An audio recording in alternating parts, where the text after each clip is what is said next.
twists and turns each thought I make. Force a smile on my face to keep up the facade, but it's crumbling. So please speak to me, tell me all your secrets that I couldn't hear. Then I'm listening. Speak to me through the wall you've built me, coded in this mystery I can't escape. Speak to me, something let me know that you're there. I can't feel you there. Don't leave me this way now that you are gone. Speak to me, something let me know that you're there. I can't feel you there.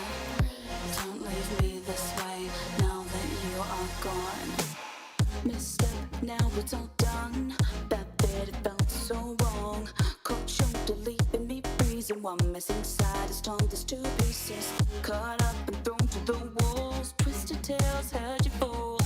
Picked myself up and just kept running, but I can't stop the thoughts from coming. Crush with the weight of all this pain. Now there's nobody here to share it with. The first all stripped away. Now they can see my scars on full display. So please speak to me, tell me all your secrets that I couldn't hear. Then I'm listening. Speak to me through the wall you built me, coded in this mystery I can't escape. Speak to me, something let me know that you're there. I can't feel you there. Don't leave me this way now that you are gone. Please, something let me know that you're there. I can't feel you there. Don't leave me this way now that you are gone. Before the sadness swallows me whole, before the scars are carved to my soul, before my heart breaks, speak to me and let me know that you're there. Before the book is on the last page, before the sun sets on final days, before the grief drifts me away. Hello, hello, hello, hello, hello, oh my god, is that my voice today? Is that my voice today? Ay, ay, ay. The fuck is this? Oh my god, hello. Hello, everybody. Hi, hi, hi, hi. Listen, I thought today was going to be a good day for this, but it turns out my voice has decided that we're going to just... Nah, the voice has decided that maybe today we'll just stop working, so, you know. Anyway, hello, hello, hello, hello. Hello, everybody. I hope everyone's doing well today. Oh my god, really? Really? I'm going to do that meme. I'm like, is that my voice? No. No, it couldn't be. Oh my god. Hold on. I'm trying to like push it down with the water, but it's not helping. Anyway, hello, hello, hello, hello, hello. I hope you're all doing well, ghosties. Hi, welcome to today's stream. I've got some things to tell you. Can't stream, voice said no. No, voice said absolutely we're going to. It's just, ay. We're gonna try and get through this. I'm sure it will like eventually work. It's gonna take a little bit of time. We need tea with honey star. I know, my wife's not even here. Right, hold on, let me get in here. Hello! Oh my god, what happened to my chat? What happened to my voice? What happened to my chat? Hold on. I have to fix everything? God, do I have to do everything around here? I guess I do. I had like a PowerPoint set up. There we go. I had like a PowerPoint. Hello. Hold on, let me move everything around. Let me move my entire life around for this. Hello. I had like a PowerPoint idea that I was gonna do, where I was gonna like run a PowerPoint and everything, and then I was like, can I be bothered? Probably not. Oh my god, soda greater than tea. I don't know. New stream setup. Who that? I know. It's been a while since I've used this setup. It's been a while. Hey, I haven't been in this room for a long time. Oh my goodness, it's been a while. That's for sure. Since we did a Just Chatting stream. But here we are. Oh my god. If you've never been to a Just Chatting stream, the voice be voice. Look, I'm sorry. This is just how it do be today. Hold on.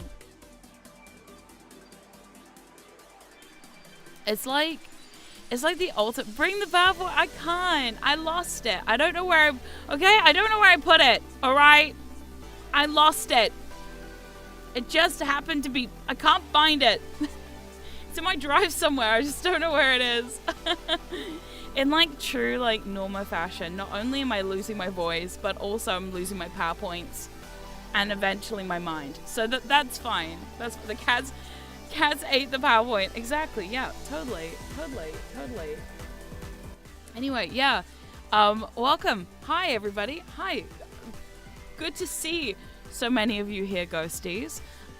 So let me tell you a little bit about my weekend. Hold on, I'm gonna put some like music on that's like just instrumental, because I'm like, if we put music on that's not just instrumental, I'm gonna lose my damn mind. I don't want to hear myself sing. That's what this comes down to. Is I just don't want to hear myself singing. I just don't. What happened to the voice in the span of a week? It's no. I woke up like this. Trust me, my voice was fine yesterday and the day before. It's just this morning I woke up. I think I'm getting sick. Do I sound like I'm getting sick? I think I am. Which is going to be so fun. I love being sick. It's my favorite thing. Being sick. Lost PowerPoint if found. Please return to Norma. What vibe are we feeling today? Are we feeling funky? Are we feeling poppy? Alright, let's put on this one, and then we'll just see how this goes. There we go. We'll just put on like a chill vibe. I don't know when this stream became chill, but apparently now. So there we go. Okay, we should be able to hear it. Okay, so what had happened was, okay, I had a bit of a voices entered a new register. I know. You do love making sick beats. Hey, I know. Anyway, what had happened was, I had a bit of a weekend, right? So I don't know if anyone's ever done this before, but I went to a friend's house to help her turn over her grass. So basically what she had to do was she had all of this grass that she wants to make into like a duck sanctuary, because she wants to have ducks. Yup. She's a duck person now. And basically from this idea of the ducks, she's like, right, what I need to do is I need to dig up my entire lawn. The entire thing. I need to dig up my entire lawn. And then what we have to do is, once we've dug up the entire lawn, we have to like turn that shit over. We have to pull out all the grass, and then we have to like sow a bunch of seeds. So basically what had happened was, my friend was like, hey, I think this is only gonna take like a couple of hours tops between her, my wife, and me. So I was like, oh yeah, that sounds like a great idea. That sounds like a great fun time. We'll bring some snacks, and then all will be well. So this is what I did to my hands. So basically I buried grass. Yep. So as I was digging, well, originally the plan was that I wouldn't help dig, because apparently I'm a lazy piece of shit. No, I'm not a lazy piece of shit. It turns out I'm not. No, it didn't take 2 whole days. No, it took, music is a bit loud. Yeah, I don't know why the music all of a sudden got so fucking loud. Hold on, let me try turning it down. How's that, everybody? Is that a bit better? There we go. I have been touching grass, yes. You all told me I need to touch more grass, so I did. Anyway, so long story short, so friend calls up, hey, can you and Celia come over and help us turn over the grass? We want to turn it to clover. We dug up the grass as we're digging up the grass. Okay. So what had happened was, originally I wasn't supposed to help, because everyone knows that I am fucking useless. I am fucking useless with my hands, okay? I have carpal tunnel. I have undiagnosed potential fibromyalgia. I am like a useless piece of shit when it comes to physical labor, okay? I also have a thyroid condition. My muscles are weak. I used to be able to like lift shit. Nowadays, I'm like, oh my god, I can't even open this can. I'm like trying to open a jar, and I'm like the wife who's like, oh God, I need a strong pair of arms around the house to like open this jar for me. I'm so weak and frail. So anyway, originally the plan was it would be Celia and our friend who would dig up this lawn together, and I would sit and watch. But I got bored, and I felt bad. So what I did was I went out there, and I grabbed the shovel, and I just started fucking shoveling. So, after 7 hours... No, I am useless, trust me. No, I'm very bad at physical labor. So, it is actually, like... it's actually, like, surprisingly bad at this shit. So, anyway, we dug. Are you the princess of the house? No, I do the cleaning, okay? I'm a cleaning kind of gal. I'm bad at cleaning, but I do clean. So that's my job. I don't do the heavy lifting, but I do the cleaning. So after we were there for 7 hours. 7 hours we were there. We were doing what we call IRL Stardew for 7 hours. So what happened was so how this whole thing went down was, imagine like a lawn, like a tiny square of lawn, just teeny tiny square of lawn, right? One person would shovel the lawn, flip the grass over, okay? Then like the next person would grab the hoe. Yes, a hoe was involved. And start like chomping at this like fucking dirt and trying to break it up, and it was just a whole mess. It was exhausting. Yeah. So this went on for, we were actually physically digging for 5 hours. We were physically digging for 5 hours. But the reason why I think I'm getting sick, 2 reasons. The first reason, yesterday I got dragged into going to something called, like, it was like a plant festival. I got dragged into that, and there were so many people that I would not be surprised if it was like a COVID event. You know those ones where you all go and you don't expect the Rona, and the Rona's like, surprise, bitch, I'm here. Rona gets invited, and everyone's having a terrible time. So there's that. So I probably don't have it. It's probably just me getting ill. However, when I was digging the hole, it rained about 4 or 5 times. And what happened was, it would like rain, we'd all be getting wet, and then we'd be like, no, keep going. and my friend kept saying to us, I did not eat the dirt, no. Although, to be fair, my friend did throw dirt in my face several times. By accident. So what happened was, right, imagine this square of grass. My friend tried to throw it into the wheelbarrow that was behind me, and there were several times she flung the dirt towards me, and it just ended up at me. And you can imagine me like face full of fucking dirt. So I wouldn't be surprised if something in the ground. I'm allergic to the ground. So there we go. The real nutrients are in the ground. I don't know if that's true. By accident. Yes, it was by accident. This is a really good friend of ours. She never would have done that on purpose. We were filthy. By the end of it, Celia's shoes were so muddy, she had to like take her shoes off. And I had to drive her home with her having no shoes on because she was so muddy. We like got home and we were like, we need to eat dinner because we're so fucking hungry at this point.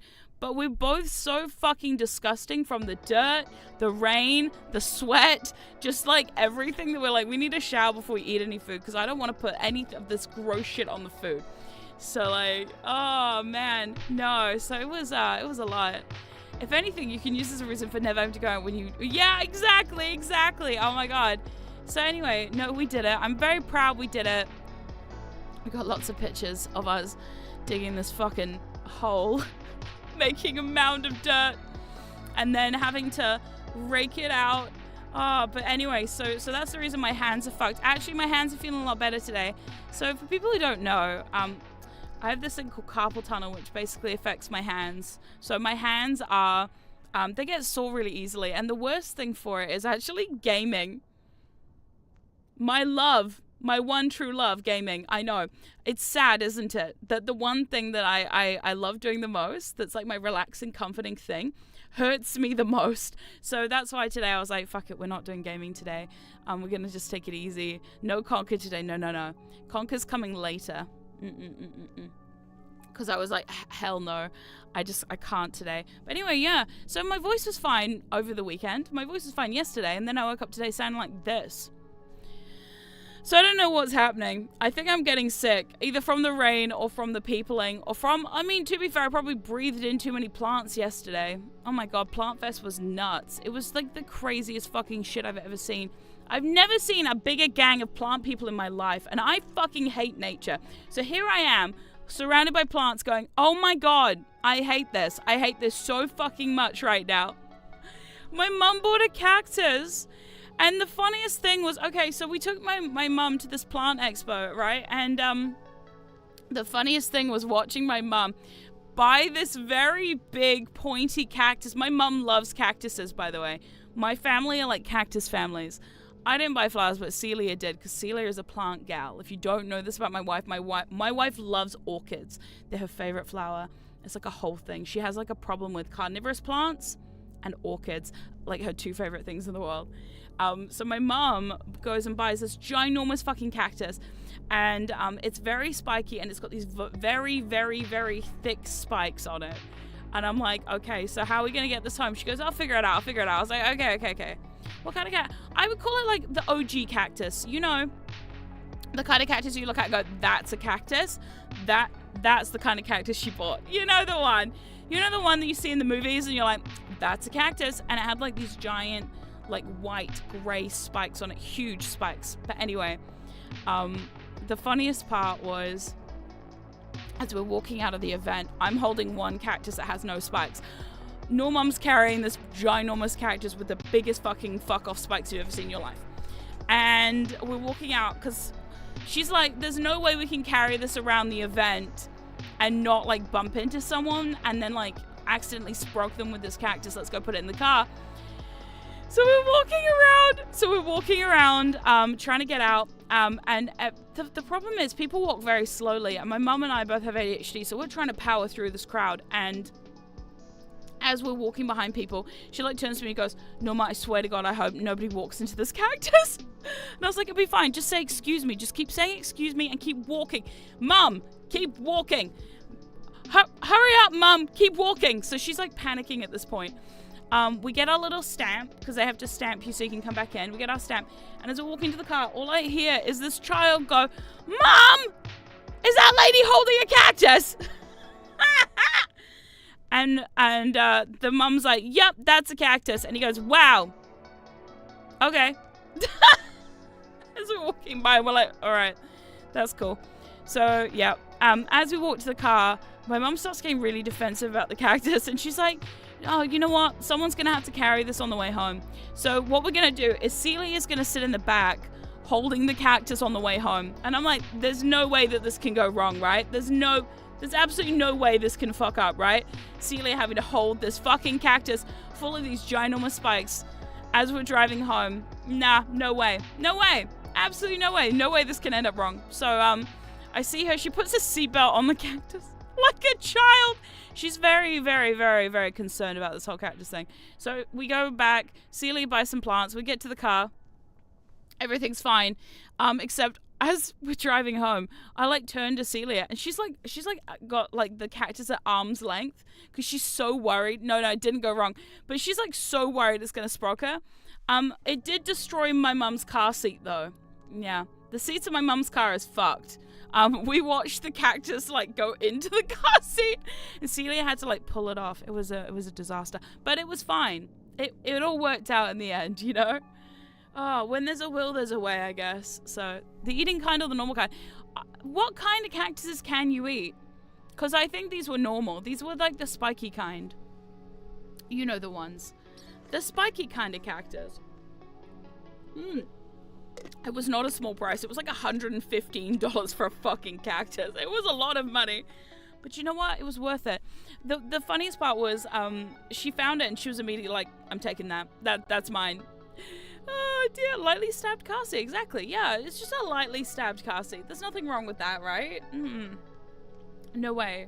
No way. No way, no way, no way. But anyway, yeah, so my weekend's been fucking nuts. My hands are so sore. I've had to like strap my hands down. I'm probably gonna have to be playing Probably going to be having, how big is it? Okay, so I'm doing a hand motion right now that you can't see. But let's say it's not a meter. It's less than a meter. I would say, let's say between 40 and 50 centimeters tall. Big spiky boy. Yeah. So pretty decent. It's a pretty decent. Just take off the spikes. Nah, don't. Nah, it needs its spikes. It's so cute. Cute with its spikes. But yeah, no, so we've had a very busy weekend of lots of outdoorsing. My wife got sunburned. I was like, oh God. I mean, if you don't know this, about yay big. Yeah, exactly. I'm like, about yay big. Oh wait, no. Need my 3D model for that. Next time my 3D model's out, I'll just be like, right, let me show you with the hands how big I think it is. Yep. Yeah, in my mind, that's how big it is.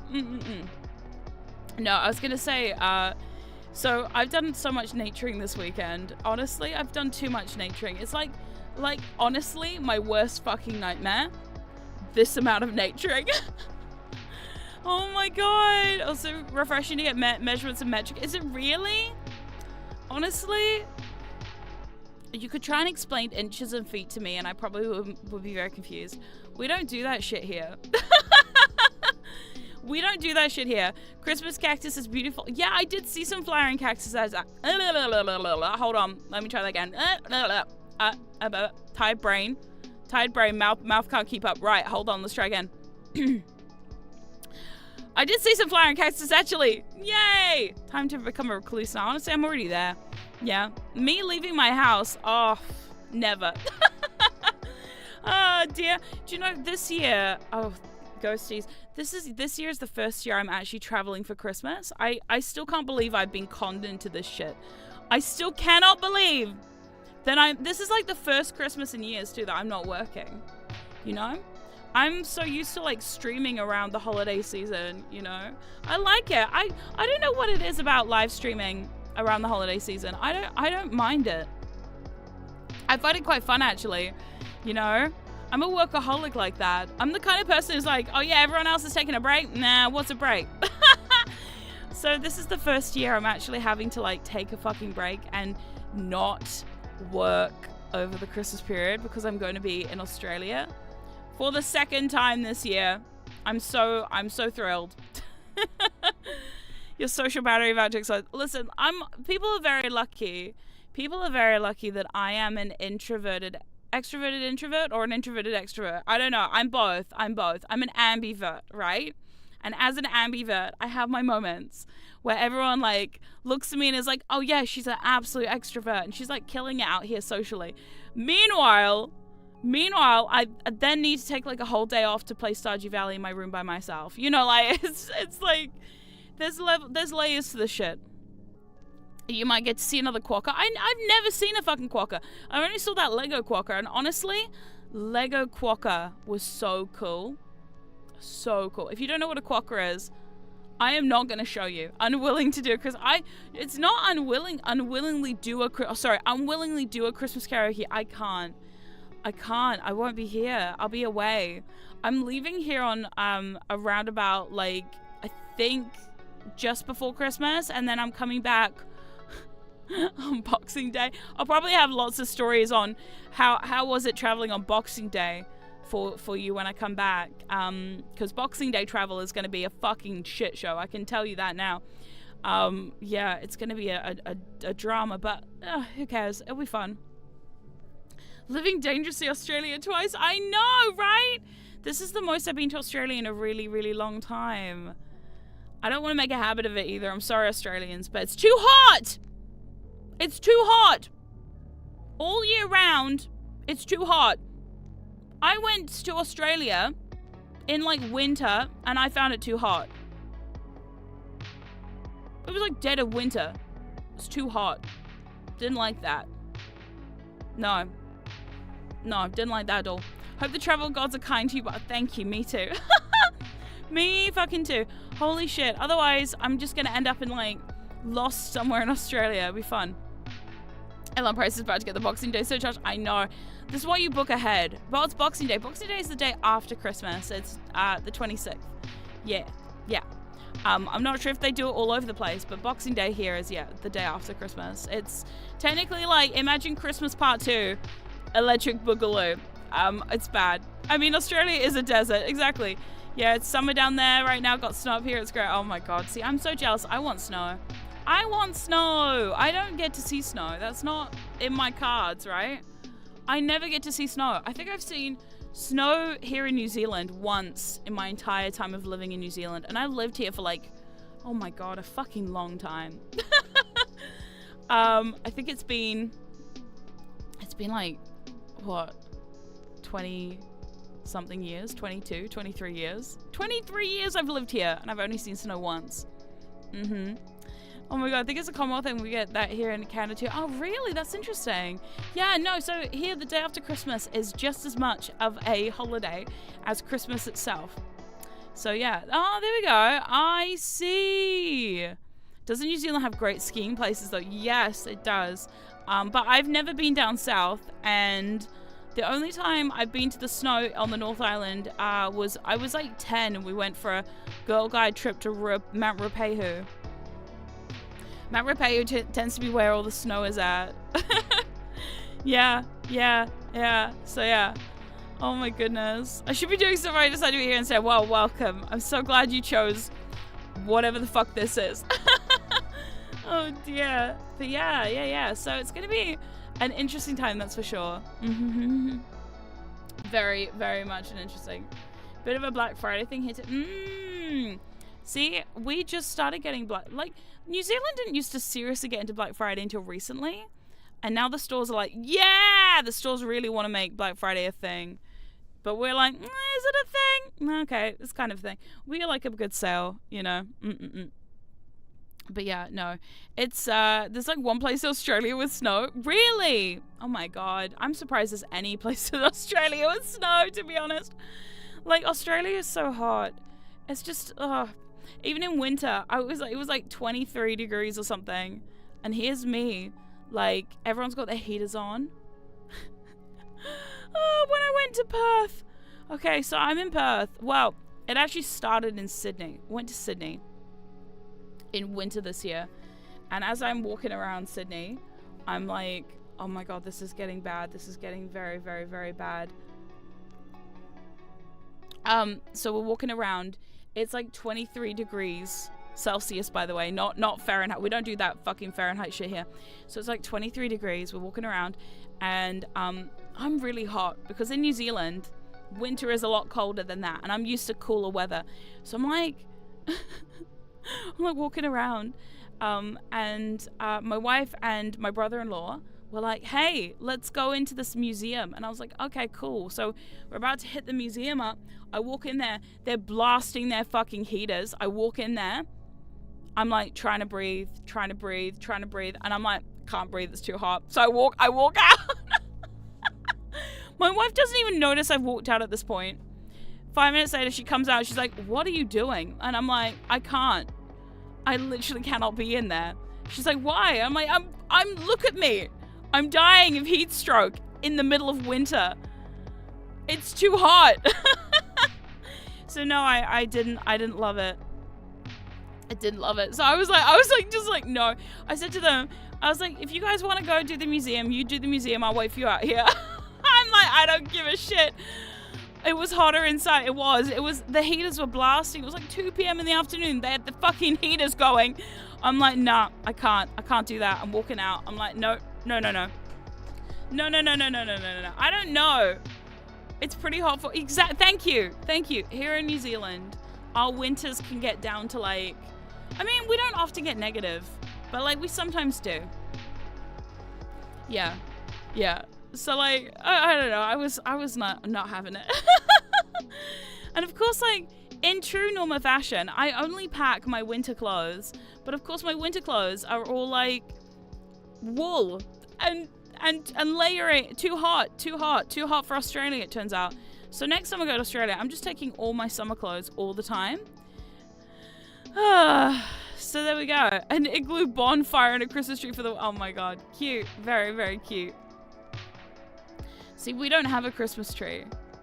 I mentioned this on one of my previous streams, but so Celia and I don't have a Christmas tree, and we never will, probably. Even on the Christmases we spend together, like, we just don't have a Christmas tree. We're just not Christmas tree people. To be fair, my mum is a big Christmas person, and Norma told me the other day, she's like, I don't know, Norma, if I'm going to put the tree up this year. And I was shocked. There's a little bit of lore about my mum's Christmas tree. Growing up, my mum was always a real big Christmas fan. I hate Christmas. I think the whole thing is, no thank you. Australian summer is just hell. Yeah, it's going to be between 30 and 40 degrees when I'm over there, and I'm not keen. I'm packing a lot of sunblock, a personal fan, and just, you know, the coolest things I can find in my wardrobe.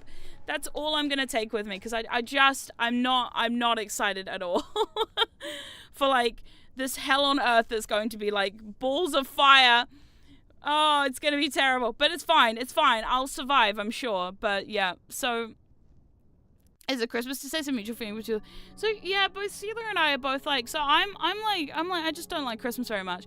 Celia is just kind of like she's kind of like not really just fussed with the whole thing.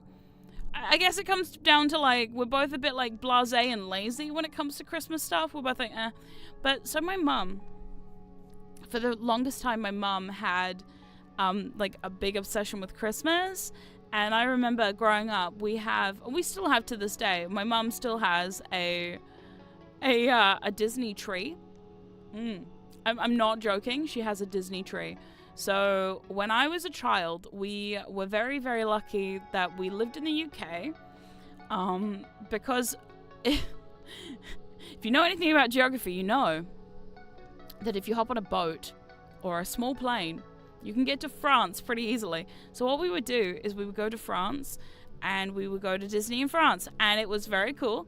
And one time when we were in Disney, I'm not sure if it was the French one or, so I don't know if it was Euro Disney or if it was the American one, because we also have been to like American Disney as well.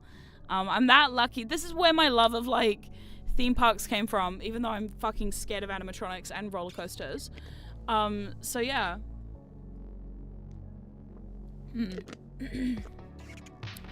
But yeah, so when we went to Disney, Norma found, I think it was like just after Christmas, she found a bunch of on special Disney Christmas ornaments back in the 90s. This is and I'm really surprised that these have survived this long.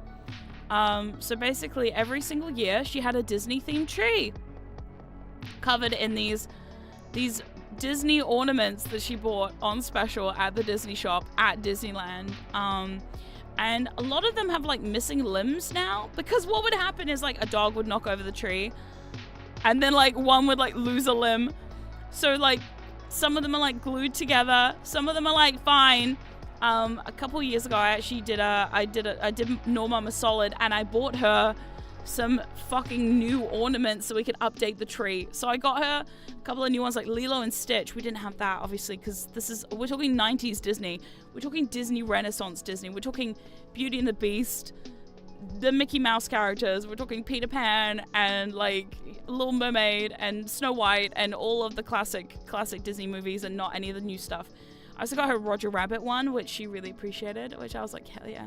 So what Disney rides do you like? Oh, see, in theory, I like a lot of Disney rides because they're all very slow. It's just the animatronic thing freaks me out. I don't know what it is about them. They're fucking creepy with their fucking soulless dead eyes and like imagine, right? If you're in like, what's the worst ride that you could be broken down on? Probably It's a Small World, right? Say imagine you're on It's a Small World and the car breaks down and you're in the middle of the fucking river and there's all those animatronics around you and they're like, all right, everybody, we're gonna escort you off the ride and the animatronics are still moving. That's like my worst fucking nightmare. I once told that to Norma and she's like, you know what? Same. So if Norma and I ever get stuck in a ride anywhere, you'll just find us both crying as we're like forced off the ride. That's kind of how it goes. But yeah, so Australia's basically that level in Mario 3 where the sun chases you, pretty much. Yeah, that's what I imagine. I mean, to be fair, the UV rays in New Zealand are way harsher than the ones in Australia, but Australia just is hotter. It just sucks. Sorry, Australians. Your country is weird and dangerous and hot and full of those things. Oh my god, I used to work small world. Don't diss my baby. Oh my god, I'm sorry. It's just, I just imagine, right? You probably seen a few times where it stops. You probably never seen anyone have a panic attack as you're dragging them off the ride though. But you could. You could if that happened to me. Oh my god, the only thing worse than animatronics are people dress up as characters. I don't find that as bad, to be honest. I don't find the dressing up thing as bad. I think because you know that they're people, it's fine. It's just animatronics. I don't know what it is. The worst part is, you know when you're scared of something and you're like morbidly fascinated and curious about it? That's where I am with animatronics. I literally am that person who's like, oh, I fucking hate you, you disgusting thing. I must know everything about you. Maybe it's like, you know when you're like trying to like scope out the enemy? Maybe that's why I'm so fascinated by it. Maybe I'm just trying to like figure out everything about them so that I know, you know?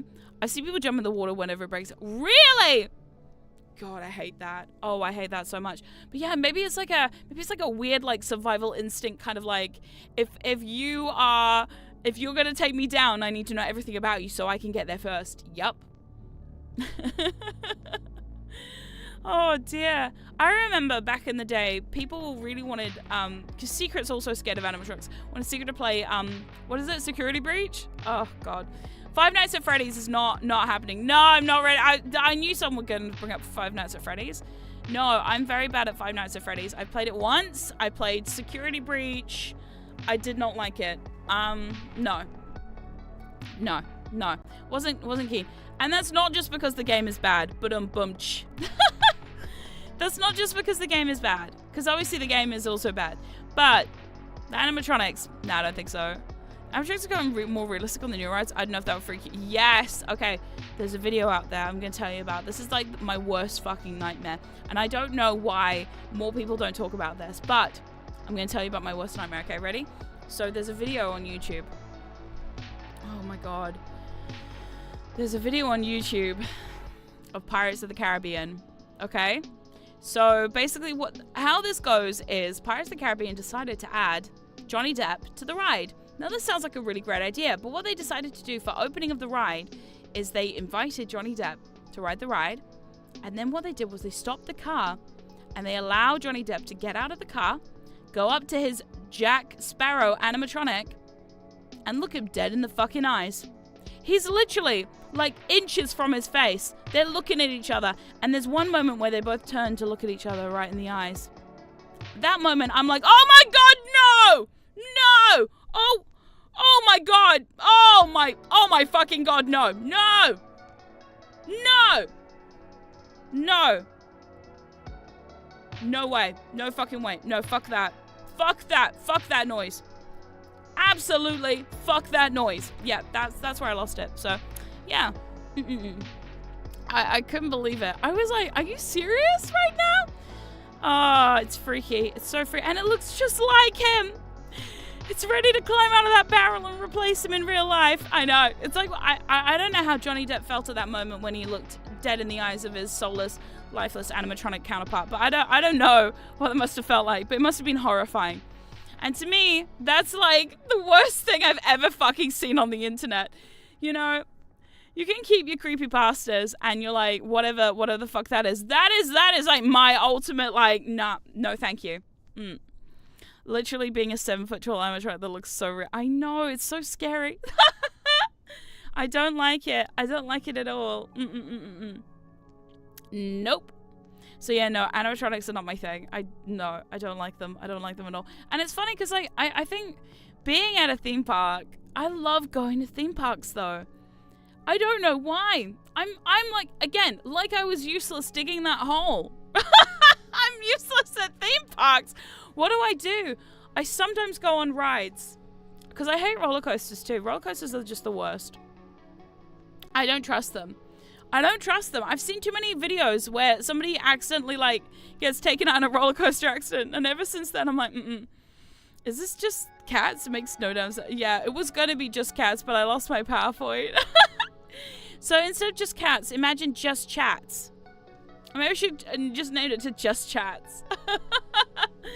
You thought you were getting just cats. Now it's time for just chats. Honestly, though, when are we funding a Norma secret animatronic? No. Oh, creepy. Diggerland is the theme park with no animatronic. I know about Diggerland. Yes.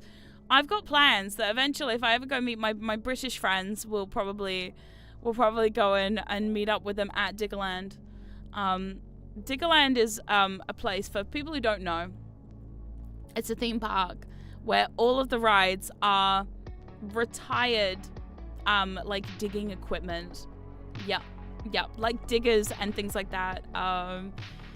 Diggers, and they probably have forklifts. I don't know what they've got going on there, but yeah, so all the rides are made out of old retired diggers, basically. Which I'm like, okay, I don't know if that's like better or worse, right? Oh dear. The cat's right there. Cat. No! I am not a cat girl. Why does everyone keep thinking I am? Look. They're removable. See that? They are removable. Yep. See? Bam! And the headphones are gone. I can stop this whenever I want to, okay? Yep. I can make it stop. I can quash those rumors right now. See? Plus, I have ears. You can see my ears. You know, on my head, not on my headphones. It's fine. I'm not a cat girl, damn it. Oh my god, horrifying. What do you mean horrifying? There's nothing horrifying about me without headphones. What do you mean horrifying? I can hear without those ears. Yes, look, I'm hearing you right now. This is fine. There's nothing horrifying about me without my ears, right? Oh, man. Nothing horrifying about me without my ears, right? No. It's fine. It's a headset. Thank you. Yes. So you know. Oh my god. Don't bring back the ear wars. I'm not going to. This is why I like YouTube instead of Twitch as well. Oh my god. This is why I like YouTube so much, right? The thing with YouTube, hold on one second. I've just noticed something. I'm just gonna have a fixie fix. But yeah, here's the thing, right? So when I there we go. Okay, when I can't recognize it. Wait, you can't hold on. If I put me and Caddy and me in a lineup, would you just be like, that's not Norma, that's Norma? You're like, this is Norma? This is not Norma. Is that how it goes? I see. It's like the Batman meme. Oh, wait, you're like, that's not Batman, that's Batman. You know, yeah. Oh my god.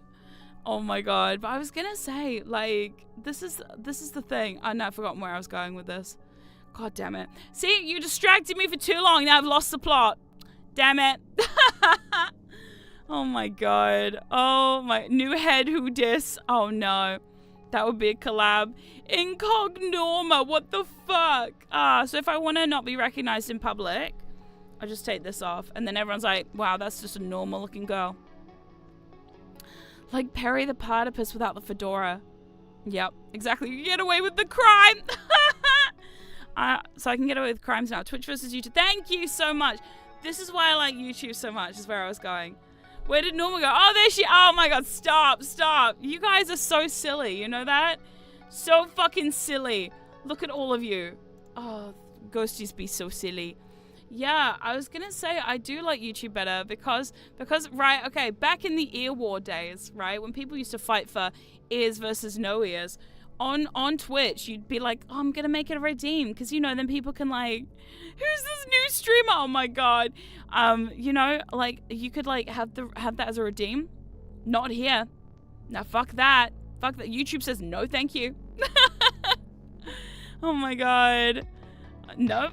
Not happening here. Honestly, the day they put redeems on YouTube streaming is the day I'm like, maybe I quit streaming. Once they put redeems on and they're like, you should have redeems, I'll be like, I don't think so. I don't think I could go back to that. I think like the thing I have with that is like, it drove me insane before. And I hate the fact that it's become like one of those things that's like, and sure, maybe some people like redeems over on Twitch, but it's become such a thing that it's become like such a like a crutch for the website, for the platform. If they do that here, the button, exactly, the button. We don't need to think about that. We don't need to think about the past and that kind of shenanigans, right? So yeah, you can be the empty redeem streamer. That's true. I was for a little while I was still streaming on Twitch. Right now, I've kind of committed to YouTube a little bit. I find YouTube is just a nicer platform. Plus, I don't want to shade the ghosties on Twitch, but the YouTube ghosties talk more. So there you go, ghosties. Bring back the throwables. Oh man, the throwables are they're a lot though. They're really a lot though. Yeah, the ghosties talk more here. I'm sorry, YouTube ghosties. You just chat more. I'm just saying. Yeah, every redeem is when you chip in Xpix, I keep doing whatever the hell oh my god, yes, that's really funny. Yeah, pay me 1 million trillion bits for nothing. That would be hilarious. Could you imagine? For nothing. For absolutely fucking fuck all. Yay! Woo! We all win. We all win. We all win on that one. Oh my god. My cats can eat another day, and you get amused by me saying, yep, you get nothing! Yay! Woohoo! We yap here. Yeah, exactly. Y'all yap in the chat here. I don't know what it is. I've just found that when I return to Twitch, I think it's just the way I returned to Twitch too. You know, I took over Secret's old Twitch account. People were probably a little bit annoyed by that. And on top of that, I just don't know. People here are a lot more friendly and a lot more, chatty, I guess. Yay! So yeah, that's why I like YouTube so much. I guess it also made my decision to come to YouTube and stay on YouTube for my streaming a bit easier, you know? When you can see there's already like an audience here that we've been building. And I just have to say, like, it's been really cool to watch the community here building over time. It's been really nice to see so many of you come to the gaming streams and come to streams like this.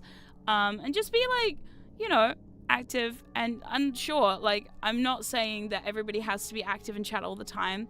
Lurkers are extremely valid, and there are so many people who come and just watch streams as like a background thing, and that is a-okay. But also, I'm a lot more entertaining when people chat to me. You know what I mean? Like it just makes you feel a lot more appreciated as a streamer when you do see there are even just a couple of people in the chat keeping it alive and saying stuff and giving you feedback and things like that. So yeah, I really appreciate it. I really, really do. Oh my god. We're not going to talk about Arcane because I'm only 2 episodes in and I don't want spoilers and or to give spoilers. So no. Heavy metal karaoke, absolutely not. Twitch chat rooms feel so lonely that I started to watch your streams on YouTube. Really? That's interesting. That's very interesting feedback right there. Yeah. My cheer 100 doesn't work. No, my bits. I know, it's fine. Honestly, I don't think we'll miss it. I don't miss it. I hope people don't too. And yeah, I think also what I was noticing on Twitch, and again, I've already mentioned this several times before, but I'm going to say it again. I'm going to say it again because it really surprised me, okay? So I came back to Twitch, and what I was noticing is every single stream I would go live, someone would be like, boobs, boobs, boobs. Oh my god, boobs. Oh, booba, booba, boobs, boobs. Oh my god, those boobs. Like, in the Twitch chat.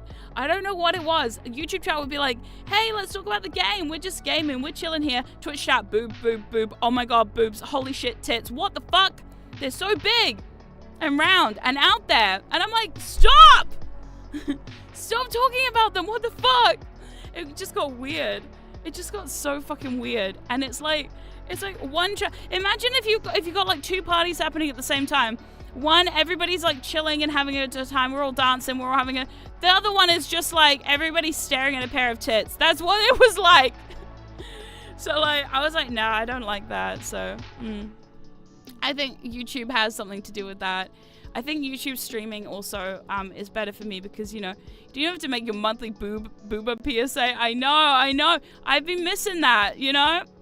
Yeah, it's like they've never seen boobs before. I don't know if they have or not. Maybe they haven't. Who knows? Maybe it's a dry landscape out there with no titty in sight. No, that's not true. I know there's tons of titty on Twitch. But anyway, Yeah, I only watched Twitch for so long because for some reason YouTube streams buffer. Yes. I will say that is my one big thing with YouTube too, is it's like YouTube has YouTube's live streaming technically is not the greatest. It's like old school. It feels very old school, and I should know. I am old school. I've been a streamer since 2017. I know old school. I've seen the early days of live streaming here on YouTube to now, and I have to say, not much has fucking changed at all, actually. So yeah, it's like they haven't really done much to update the technology behind, and they have done a few things, but like, yeah, it's been a little slow. It's not the thing that they're constantly updating like Twitch are and perfecting, because it's obviously not their thing, but it works. It does. You're right. It does work. Yeah. Yeah. So. Yeah, so that's just the thing. Should an arcane watch along? I don't like watch along live streams. I'm not a fan of watch along live streams. I find them to be a bit just boring for me. I've done one watch. Well, no, was it a watch along live stream? I mean, technically, you could say it was a watch along live stream. I did one Twitter space once, for Eurovision. And I have to say, it was fine. It was fine. I just don't think I'm that entertaining when I'm just going, "Come on, Finland!" That was the entire stream. It's me screaming, "Come on, Finland! You can do it!" And they didn't do it, but they got really close. So, you know. You're the only streamer watching on YouTube, TVH. Oh, well, I appreciate that. Thank you so much. Like, that means a lot to me. The one thing I will say, okay, the other thing I have about YouTube versus Twitch, and this might just be a VTubing thing, right?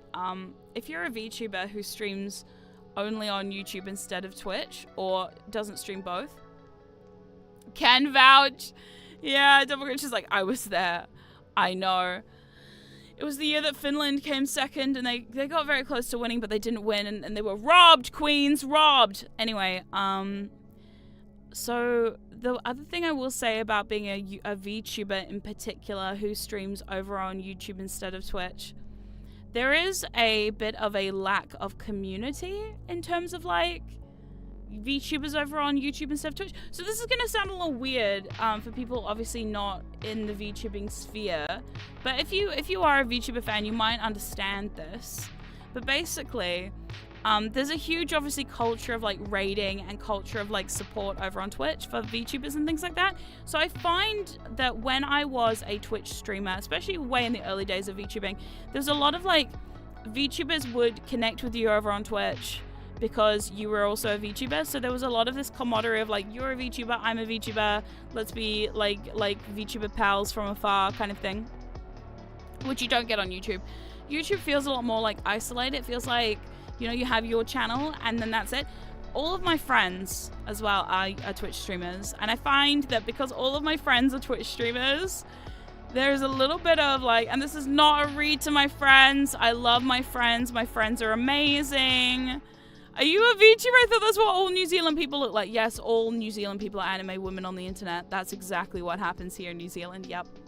We're not sheep, we're not Kiwis, we're all anime women on the internet, look. But no, because all my friends are Twitch streamers, there is also a little bit of like I don't want to say like being left out kind of vibe. Maybe it's just me. I'm also really antisocial, so it could just be a me thing.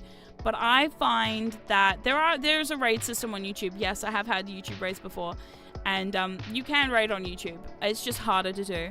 There is also like, I find that because I don't stream on Twitch, and a lot of my friends stream on Twitch, that sometimes you get kind of like left out of stuff, you know? It almost feels like, yeah, not FOMO, but it's like, imagine like, so all your friends are all Twitch streamers, so they all collab all the time, because Twitch is a very collaborative kind of vibe, you know? It's very like, you go live, you do your thing, and then you like collab, and whatever. YouTube, the VTubing scene on YouTube is a bit more like separated, I find, and because all my friends are Twitch streamers, it's like, yeah, you do get a lot of like, yeah, it is more community, and is more collab based. Here on YouTube, it depends on what your channel is, and for me personally, because obviously I'm a little antisocial, I'm a little like on the outside, you know? I feel like sometimes I get left out of the conversation a little bit. It's the same with, like, I guess if people have a favorite VTuber, a lot of the times they'll look at Twitch and they'll look at their favorite Twitch VTubers, or when things come up, like, you know, people talk about VTubers, they mostly talk about Twitch as a platform instead of YouTube, which is a shame. But, you know, eventually, maybe once we grow a bit bigger, people might start taking more notice. But who knows? I don't know. There is a little bit of like the Twitch people over there and the YouTube people over here kind of feeling. I don't know if that's real or not. It could just be in my brain. There's so many things that I'm like, is this an actual thing or is this just my brain being weird? And most of the time, it's just my brain.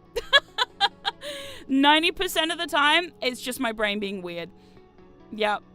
It's just my brain being weird. But who knows? Maybe it's not. I don't know. It could be real. It could be a real phenomena. I don't know. Is VTuber FOMO a real thing? Probably. Is it happening all the time? Definitely. Is it still weird? Yeah, I guess so. So I don't know. It does feel to be like, yeah, less of like a community feeling with other VTubers. I don't want to say less of community feeling with like the audience. Like I feel like actually, in terms of community building, you know, with you all here, ghosties, I feel like YouTube has been a much, much, much better platform for that. But I do think on the other side of the coin, in terms of like reaching out to other people, that's a different thing. So yeah, there's like pros and cons. I always like discuss. I'm actually kind of fascinated by the pros and cons of each of the platforms. I don't know if anyone else feels this way. I'm such a fucking nerd when it comes to analytics and like platforms and all that kind of stuff. I think also because I've been a content creator since 2017, I've seen platforms come and go. I've seen all kinds of things happen. I've seen all these communities like build up and then die and then move on and then have to find new homes and blah, blah, blah. I've seen a lot of that happening over the years. And I think it's just been interesting to like watch the ebb and flow of everything. I don't know.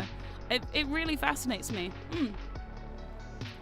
Oh my god. I remember a while ago a VTuber mentioned Secret and I went, someone else knows this streamer? It was just a moment where communities collided. Actually, Secret was mentioned. So my twin, Secret Subject, was mentioned in a YouTube video one time on LGBT streamers, and it actually like made her lifetime. The problem is at the time we were signed to a corporate VTuber contract, so we couldn't really say anything until after the fact, because it was like when we found it, we're like, oh my god, yay! And then it was like, but legally I can't say anything, boom! And then we quit the VTuber company. So we're like, yay, we can say something again! Woohoo! We have to be very careful about what we say so we don't get sued. Woohoo! Kind of vibe. Yeah, I don't know if there's anything wrong from personal experience. I'd look at Twitch to find new... Yeah, there you go. There you go. So I think from an audience standpoint, it will be very interesting to see what happens as more VTubers start to move to YouTube. I do think there is going to be a lot more people move to YouTube in the future. Twitch is having a bit of a moment right now where it's a bit of a struggle bus, but who knows? Things could change. Things are always changing. Should move to Kick? Never. Never, never, never. I don't think so. Fuck that. Fuck that shit. Oh my god, fuck that shit. No, no, no. No, I don't think so. Sorry. I have strong feelings about Kick personally. I just think Kick is just not for me. Not for me at all. No, not my platform. Nope. There's also been like a bunch of others recently. Like there was that one Annie Live where for VTubers, there's like a whole bunch of new VTuber platforms popping up all the fucking time. And all I can tell you is that I am not going to be using any of them. I am here on YouTube. No, I remember a bunch of friends of mine actually went on Annie Live. If you don't know about Annie Live, it's this app where it's like a VTubing live stream app where VTubers can live stream on there, and then you can find them. It's a bit like, imagine like TikTok, but only for VTubers. And a whole bunch of my friends were like, oh, we're going to sign up to Annie Live. And I was like, okay, cool, cool, cool. And they're like, are you? I'm like, nope, I'm good. Anything that requires me to put my model into the system, no, not for me. No, thank you. No, thank you. Whereas I've always found, I think because I started on YouTube as a live streamer on YouTube, like as a face streamer on YouTube, I think like I've always had this like love-hate relationship with YouTube. as much as YouTube has been like fucking awful for creators sometimes, it has a lot of stuff. It's like comfortable. You know what? Like I'm an old lady who likes comfortability, if that's even a word. Am I the answer? No. You're in the middle. You're good. You're good. Yeah. So I feel like because I've been here for so long, it's like a familiar like dressing gown. It smells a bit. It has a little bit of a hole in it, but you're like, oh, but it's still quite comfortable. I don't want to buy a new one just yet. This one still has some time. That's me and YouTube. YouTube, the old soggy dressing gown that you just can't get rid of because you're like, you know what? It's still got use for it. It's still useful until it disintegrates and the moths eat it. I'm gonna keep it. Yeah, chat roulette. No, so it's not chat roulette. It's more like, imagine TikTok live streaming, but for VTubers only. But the other problem I had with that was you had to upload your model files into the actual platform itself, and I do not trust anything. By the way, this is just a tip for anyone else who is a VTuber. If they ask you for your model files, be concerned. Just if anyone asks you to send them your model files, why? Why do you need my model files? You know, like, ask, please. Get the details, okay? If anyone's like, hey, send me your model files so you can use my platform, why? No, but seriously, why? Why? What are you gonna do with that? Who has access to that? What are you gonna do with me? Are you gonna wear my face as a skin? Are you gonna like? Yeah, SmartCall's not doing that exactly. Yep. Anyone could use your model. Imagine, right? Imagine someone got access to your model and then they start saying all kinds of horrible, hateful shit and getting you cancelled. Yeah, that could happen. So there you go. Yeah, big red flag for me personally. Look, if your risk always wanted to steal, you wouldn't steal a VTuber. Yeah, but you would. But some people would. Body snatching, exactly. YouTubers like the devil, you know. Exactly. I agree. Yeah. So, yeah, the only thing VTuber only platforms is that only VTuber fans will go there. Yes, I agree with that too. See, there you go. I agree with that. So that's the other thing, right? The other thing is, right? Imagine you go on a platform and they're like, here's a VTuber live streaming platform, and they're like, yeah, it's for VTubers, blah blah blah. Yeah, only VTuber fans will go there. In theory, unless somebody gets into VTubers and then finds it, but then like the odds of that happening are very slim. So a place like YouTube where I can I can sneak into the feeds of unsuspecting normies. I can sneak into the recommended of regular normal people. I can pop up like the scourge of the community that I am. I can just pop my head up and be like, hey guys, guess what? I'm a VTuber and I'm here. And I've taken over your feed now, and now all you can see is me and more me. And now you're a VTuber fan. Surprise! Yay! You know, like that's fun. That's so fun. Could you imagine? You're just going about your day. Don't watch any VTubers. Next minute I pop up. Now you can't get away from us now. That's it. All it took was one. And that one was me. And I've ruined your life forever. You're welcome. Oh my god, normies. No, I'm the normie here. Not you. ParaNorma headlines VidCon when. Could you imagine? Holy shit. YouTubers constantly being, well, not the best, but I guess the least bad. Yeah, that's where I'm at too. Can't impersonate their voice off. So here's the thing, right? The thing is, imagine you saw a clip of a random VTuber on the internet. You've never seen this VTuber before. You don't know what their voice sounds like. And they were saying some heinous, horrible shit. And it was not actually that VTuber themselves, but somebody who'd used their model to say horrible, heinous shit. You might not know. And by the time that clip has gone viral on Twitter, because Twitter is apparently still a thing and it just won't die, then like, yeah, it's too late, you know? So that's why. Don't send your model files to anyone else. The only people who are allowed to have my model files are my wife, which is a dangerous thing in itself. So I don't know if that's wise giving my wife my model files. Dear. And like, you know, my rigger and my artist, those are only people who get my model files and no one else. But yeah, oh my God, could you imagine going to VidCon and being like, I'm a VTuber, and having to explain that shit? They probably know by now what VTubers are. VTubers have kind of taken over the internet, right?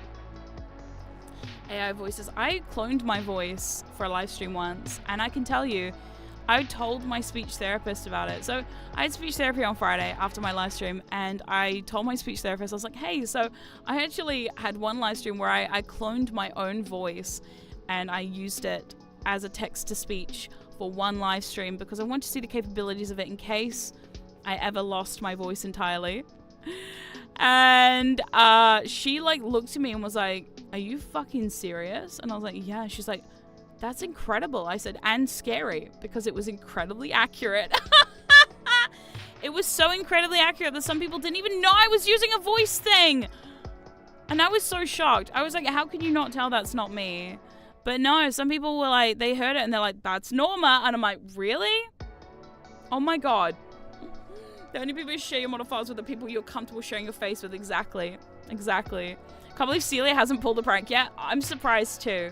The only thing is, it's kind of laziness on her end because she can't be fucked to like open her VTube studio, open her iPhone, and like get it all set up. Because the thing with my wife, we all have to remember is, while she is technically a VTuber by only a loose technicality, she doesn't live stream because she just can't be fucked. She just cannot be asked. She just can't be asked to live stream or to be VTubery, and that's okay because she has a proper real job. And I'm a silly anime woman on the internet while she goes out and does her thing, you know? So that's the thing. AI is scary. AI is scary for a lot of people. I am scared of AI myself, and obviously my wife being a software engineer, it helps me a lot because she explains a lot of the AI stuff to me because it's very complicated. And I think if I didn't have my wife, I don't think I would be as informed about AI as I am now because she's constantly explaining it to me, as much as I don't want to be explained sometimes. My wife has autism. We found out recently my wife has autism. She did an autism test, and one of her lovely autistic traits is whenever she starts a story, she like literally is like she has to finish the entire thing, and if she gets any facts wrong, she has to stop the entire thing and start over again. And honestly, it's amazing. but sometimes with my ADHD, I'm just like, she's also just so smart though. Can we fund a goal for a Celia collab? Do you want that? You want another Celia collab? We could fund a goal for a Celia collab. We could. Oh my God. Should we? I mean, we could. We'll see. Here, let me see if it works. So let's go. We'll set the timer for 45 minutes, and we'll go Celia collab, and then I'll see how this goes. All right, start goal. I'm gonna see what this does because I've never done this before. So apparently YouTube has goals. There you go. My goal is live. There you go. Celia is the smartest cookie. She is. She really is. AT scares me as an IT professional. I can't imagine what it feels like for the general public. Yeah, she's so great. Actually, I got into watching VTubers one day. A random stream popped up. That's amazing. That's actually so cool. There you go, ghosties. Now's your shot. We're trying this new thing that YouTube just gave me the other day. I still have no idea how it works, but hey, if we get it, we get it. If we don't, we don't. I don't mind. Oh, dear. Oh, my goodness. But yeah, like, the thing is, I think there's a lot of complicated feelings around AI. I don't know. On one hand, I'm like, oh, God, it's taking over. On the other hand, I'm like, I just don't know what this is. I just don't know what this is. You know, like it's one of those things. It's just it's a mixed bag, I guess. It'll be interesting to see where it goes. Any platform that adds too much AI to their thing though, I get really bored with it. That's kind of why I came off Twitter. Oh man, Twitter. Honestly, I'm so kind of done with Twitter. If the goal is Celia's returning to surprise, yeah, I'll be like, surprise, you're gonna live stream with me at some point. At some point soon. We actually, there's actually a collab that I'm trying to work out at the moment. It's going to be really fun. and I'm super duper excited. But yeah, body snatching. Thanks, May, for the super chat. Really appreciate it. Thank you, thank you, thank you, thank you, thank you. Just separating the hype from reality is extremely hard. I think so. I think so. Yeah. Oh my god. But yeah, there's so much cool stuff coming up though. I've got a bunch of projects that I have on the back burner that I can't tell you about, but I'm so tempted to. But yeah, no, one of my goals this year is to get off Twitter, kind of. Yeah, Butterfly Site is so much better. I've been on Blue Sky a lot lately. I don't know if anyone else is using Blue Sky yet. Honestly, if you hate Twitter, and you want a social media that's a bit more chill, try Blue Sky. Honestly, I've been enjoying it quite a lot. I think it's cute. I don't even know what to do with myself there though, because I got so exhausted with Twitter. I'm very bad at social media, it turns out. Which is really funny, because like, it's technically my job to be good at social media, but I've never been very good at it. I've always been better at like screaming into the void and hoping people find me.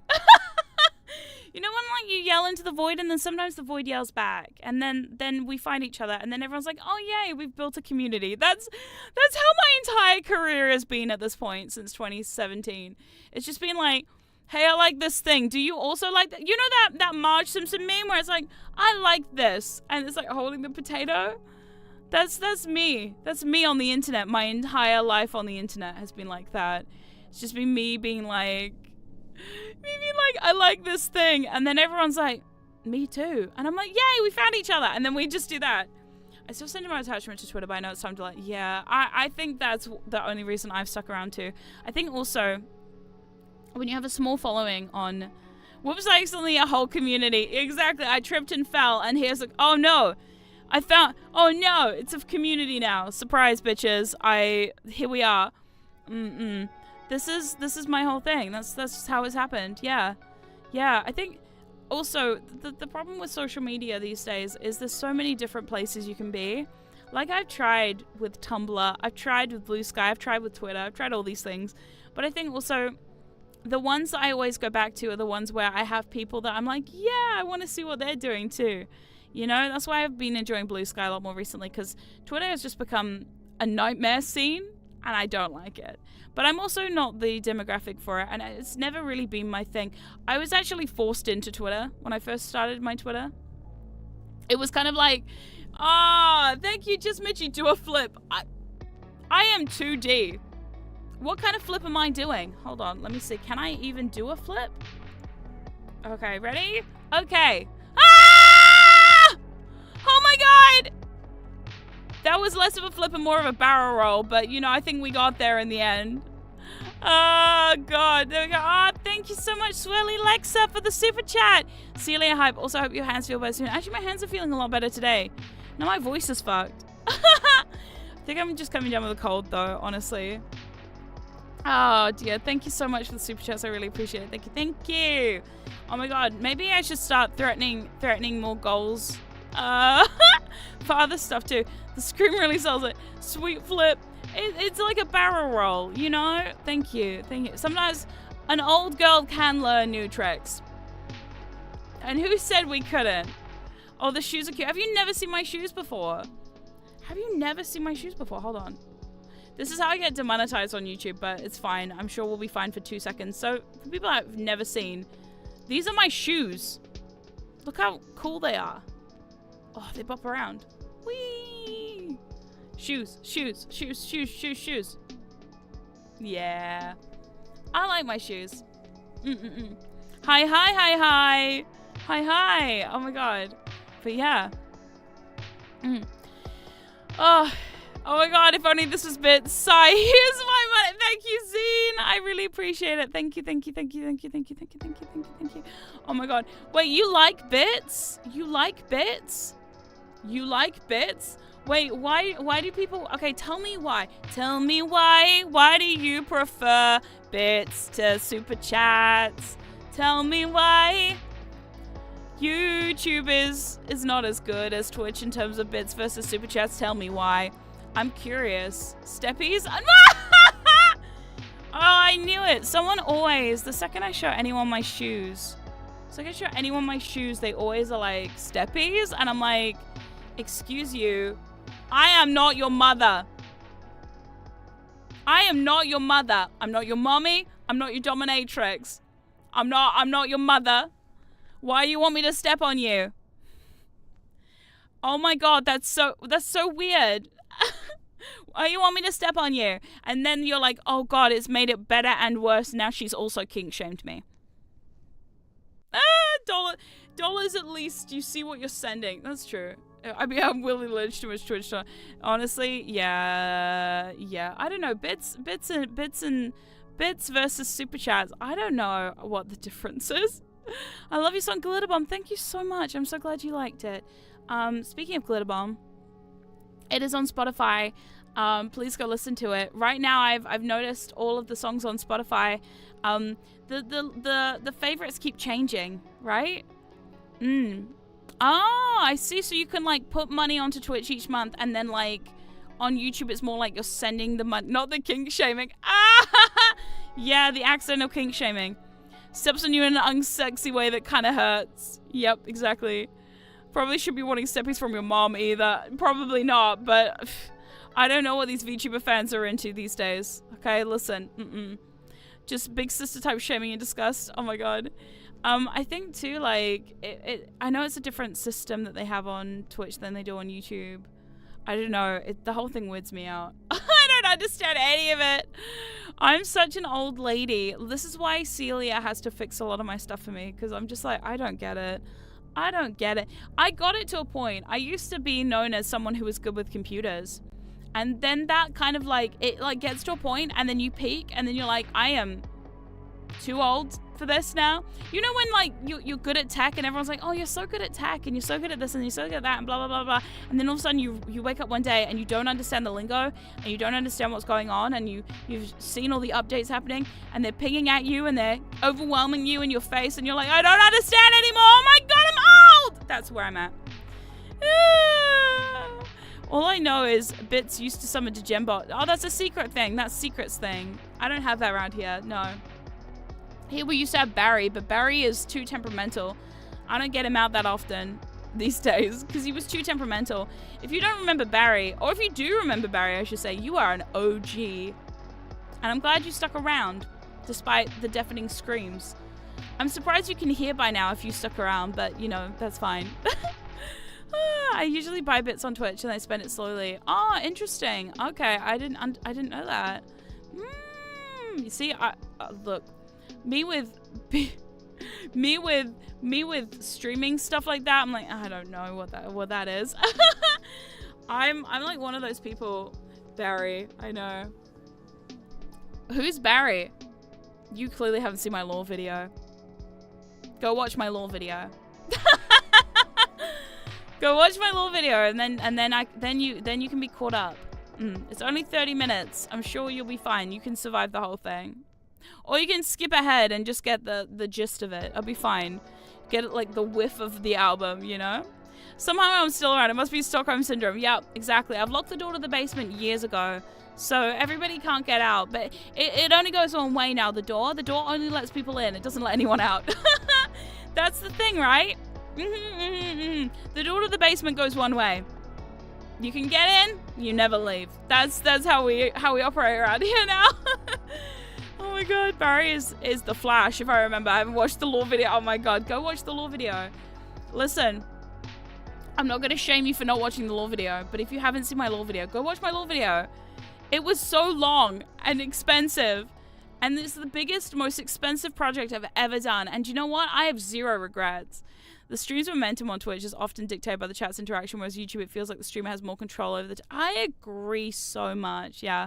I also just find that YouTube in general is just a bit more cozy. So yeah.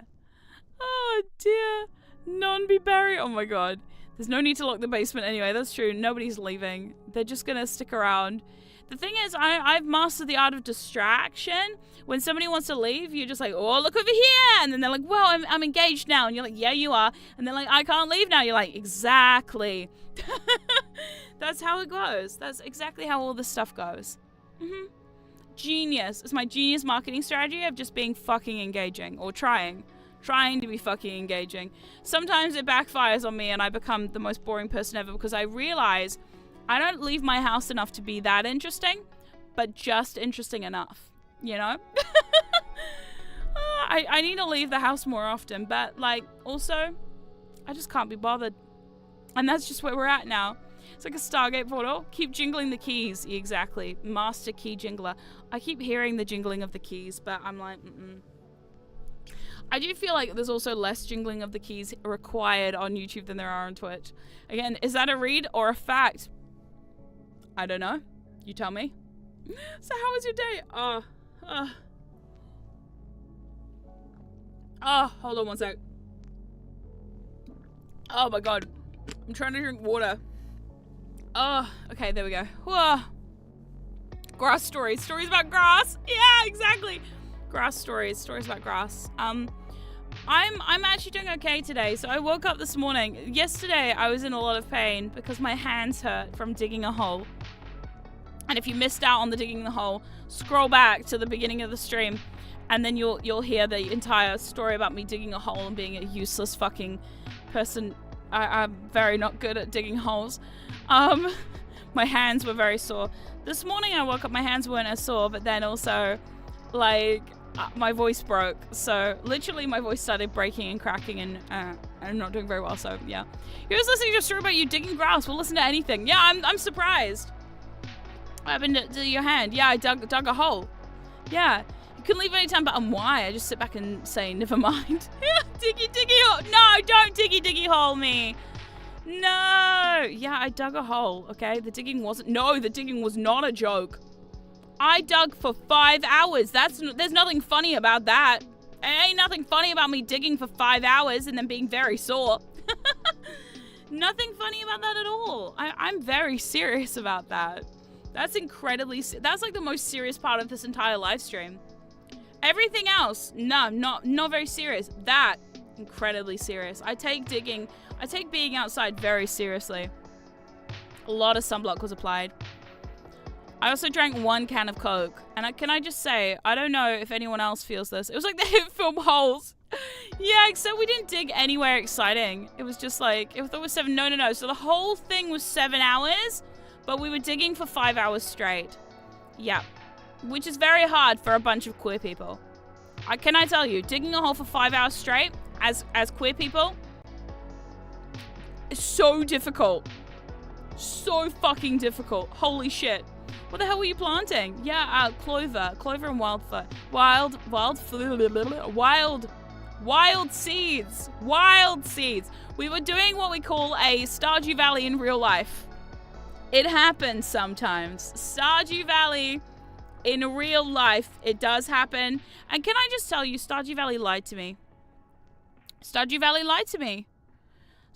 Planting ducks, exactly. Stardew Valley lied to me. They told me this thing only takes like 5 minutes to plant an entire field of stuff. It does not take 5 minutes. It takes about 5 hours to plant a bunch of stuff. So Stardew Valley, you lied to me. Expect a class action lawsuit soon. I'm kidding. You made your wife... No, so actually, my wife made me dig with her. How this... Yeah, it's complicated. But yeah, I wish you could help her living in the UK. It's okay. It's okay. Could you imagine? I'm like, put a tweet out. Hey, ghosties, anyone in New Zealand want to help us dig a hole? And like, you just see all the ghosties from New Zealand come and dig a hole. That'd be so funny. Holy shit, could you imagine? ParaNorma meet and greet / hole digging. We're just... every time my friends need work done, I'm just gonna go on Twitter and call everybody, and they're gonna just turn up. Oh my god, that'd be so funny. That'd be like the time. Okay.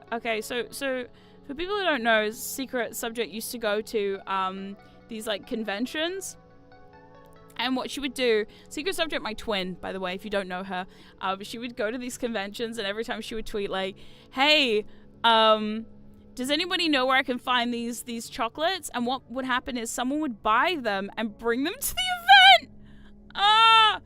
So funny. The one time that she ended up with like 3 boxes of Pop-Tarts because she said one time she liked Pop-Tarts, so everybody started bringing Pop-Tarts to the event. Can I just say, right, there are some lovely people out there. There are so many insanely lovely, generous, kind people out there. You know, like, it makes this whole internet thing way less scary when you see the amount of lovely, delightful people Grabs shovel, puts down immediately. Sorry, I'm too gay for this. Yeah. That's exactly what it was. Yeah. I was just in New Zealand. Oh my god, no, it's okay. Don't worry about it. We don't need help with our landscaping services anymore. We did it. So yeah, it's so wholesome. I know. There are wholesome things that happen out here on the internet. And that is one of them. And I'm just like, to this day, I'm still floored that this kind of behavior happens sometimes. Because it's just nice, right? It's just nice. And you're like, oh, well, that's just lovely. So, I don't know. It's never required of people to like invest like that. But when people do, it's just like, oh, that's nice. Wholesome. So true. Norma commits labor law violations. Yeah. Meet and greet. You turn up to the ParaNorma meet and greet. You're handed a shovel and like, all right, here we go, everyone. Ghosties, let's all dig a hole. I hope you all brought sunblock. We're going to be here a while kind of thing. Oh my god. So funny. Oh dear. I'm wholesome. I know. I know I'm wholesome. Thank you. Thank you for reminding me that I'm wholesome. Because I am. Incredibly so. Yes. People don't believe me when I tell them I'm wholesome. But I don't know why. I have no idea why. Because I am. Digging a hole like Zoolander in the mines. Oh my god. Yeah. I hope you're having a nice day. I am having a nice day. I hope you're having a nice day. Thank you. Oh my god, what is your wife doing for your return for all that hard labor? Well, actually, it's not my hard labor. So we were digging a hole for a friend. But our friend made us pizza. And yeah, it was nice. It was really nice. It was a good day. We had a bit of a road trip. We dug a hole. We ate pizza. And then we drove home and had fried chicken, which I love. Korean fried chicken. It's my fave. So we did that. Actually, I was supposed to not be digging because I'm sick. As the chronically ill individual in the room, I was like, I don't know how this is gonna go. And you know what? My body is still rebelling against me after digging the hole for that long, but that's fine. I'm getting there. I need to get more fit, clearly, because if I get more fit, then I won't be so absolutely destroyed. I also bought myself, have you ever seen those? Oh my god. Hello. Oh, that's so cute. It could also be brought by food. Yeah, listen, that's the thing. Paranormal Enterprises LLC does not provide a guarantee or content yeah, you got like the warning across the screen. Oh my god. But yeah, no, that's it. See you later, bye. But yeah, no, the whole thing with the lore video, if you haven't seen it, please go watch it. I'm gonna keep reminding people because I'm like, we all worked very hard on this lore video. I hope people watch it more. It honestly makes me really, really, really glad that people have watched it at all. Because I think the thing with the lore video and lore in general, especially for VTubers, is that like it's not necessary all the time. So for me, I was like, I really wanted to make something really important to me, and the album and the music and making it all musical was just something to like tie everything in with the lore as well. Who are you? I'm ParaNorma, paranormal investigator VTuber. Hello, not a cat girl. These headphones I can take off at any time I like. Yeah. Yeah, I make music on the internet. If you haven't seen, I've got a lot of songs out right now. And in fact, I was telling everybody last stream, I want to make some covers too. I've been speaking to one of my producers and we've been working out plans for a really sick cover of a really cool song. Yeah.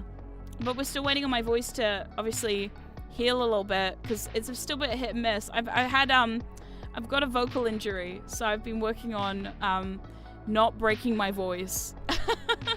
It's quite difficult, as it turns out. So we'll see. Oh my god, the lore album was amazing. Thank you so much. I really appreciate that. I appreciate everybody who commented too. Oh, hold on one sec. There we go.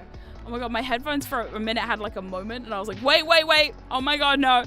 I was gonna say, covers please. Yes. The thing with the covers, we were talking at length about covers, right? The thing I have with covers is I never want my cover, and I said this last stream, I'm gonna say it again, I'm like a fucking broken record around here, but I never want my covers to sound the same as everybody else's covers. I want to do something different. I think like if you put out a cover and it sounds exactly the same as the original, that is absolutely fine for some people.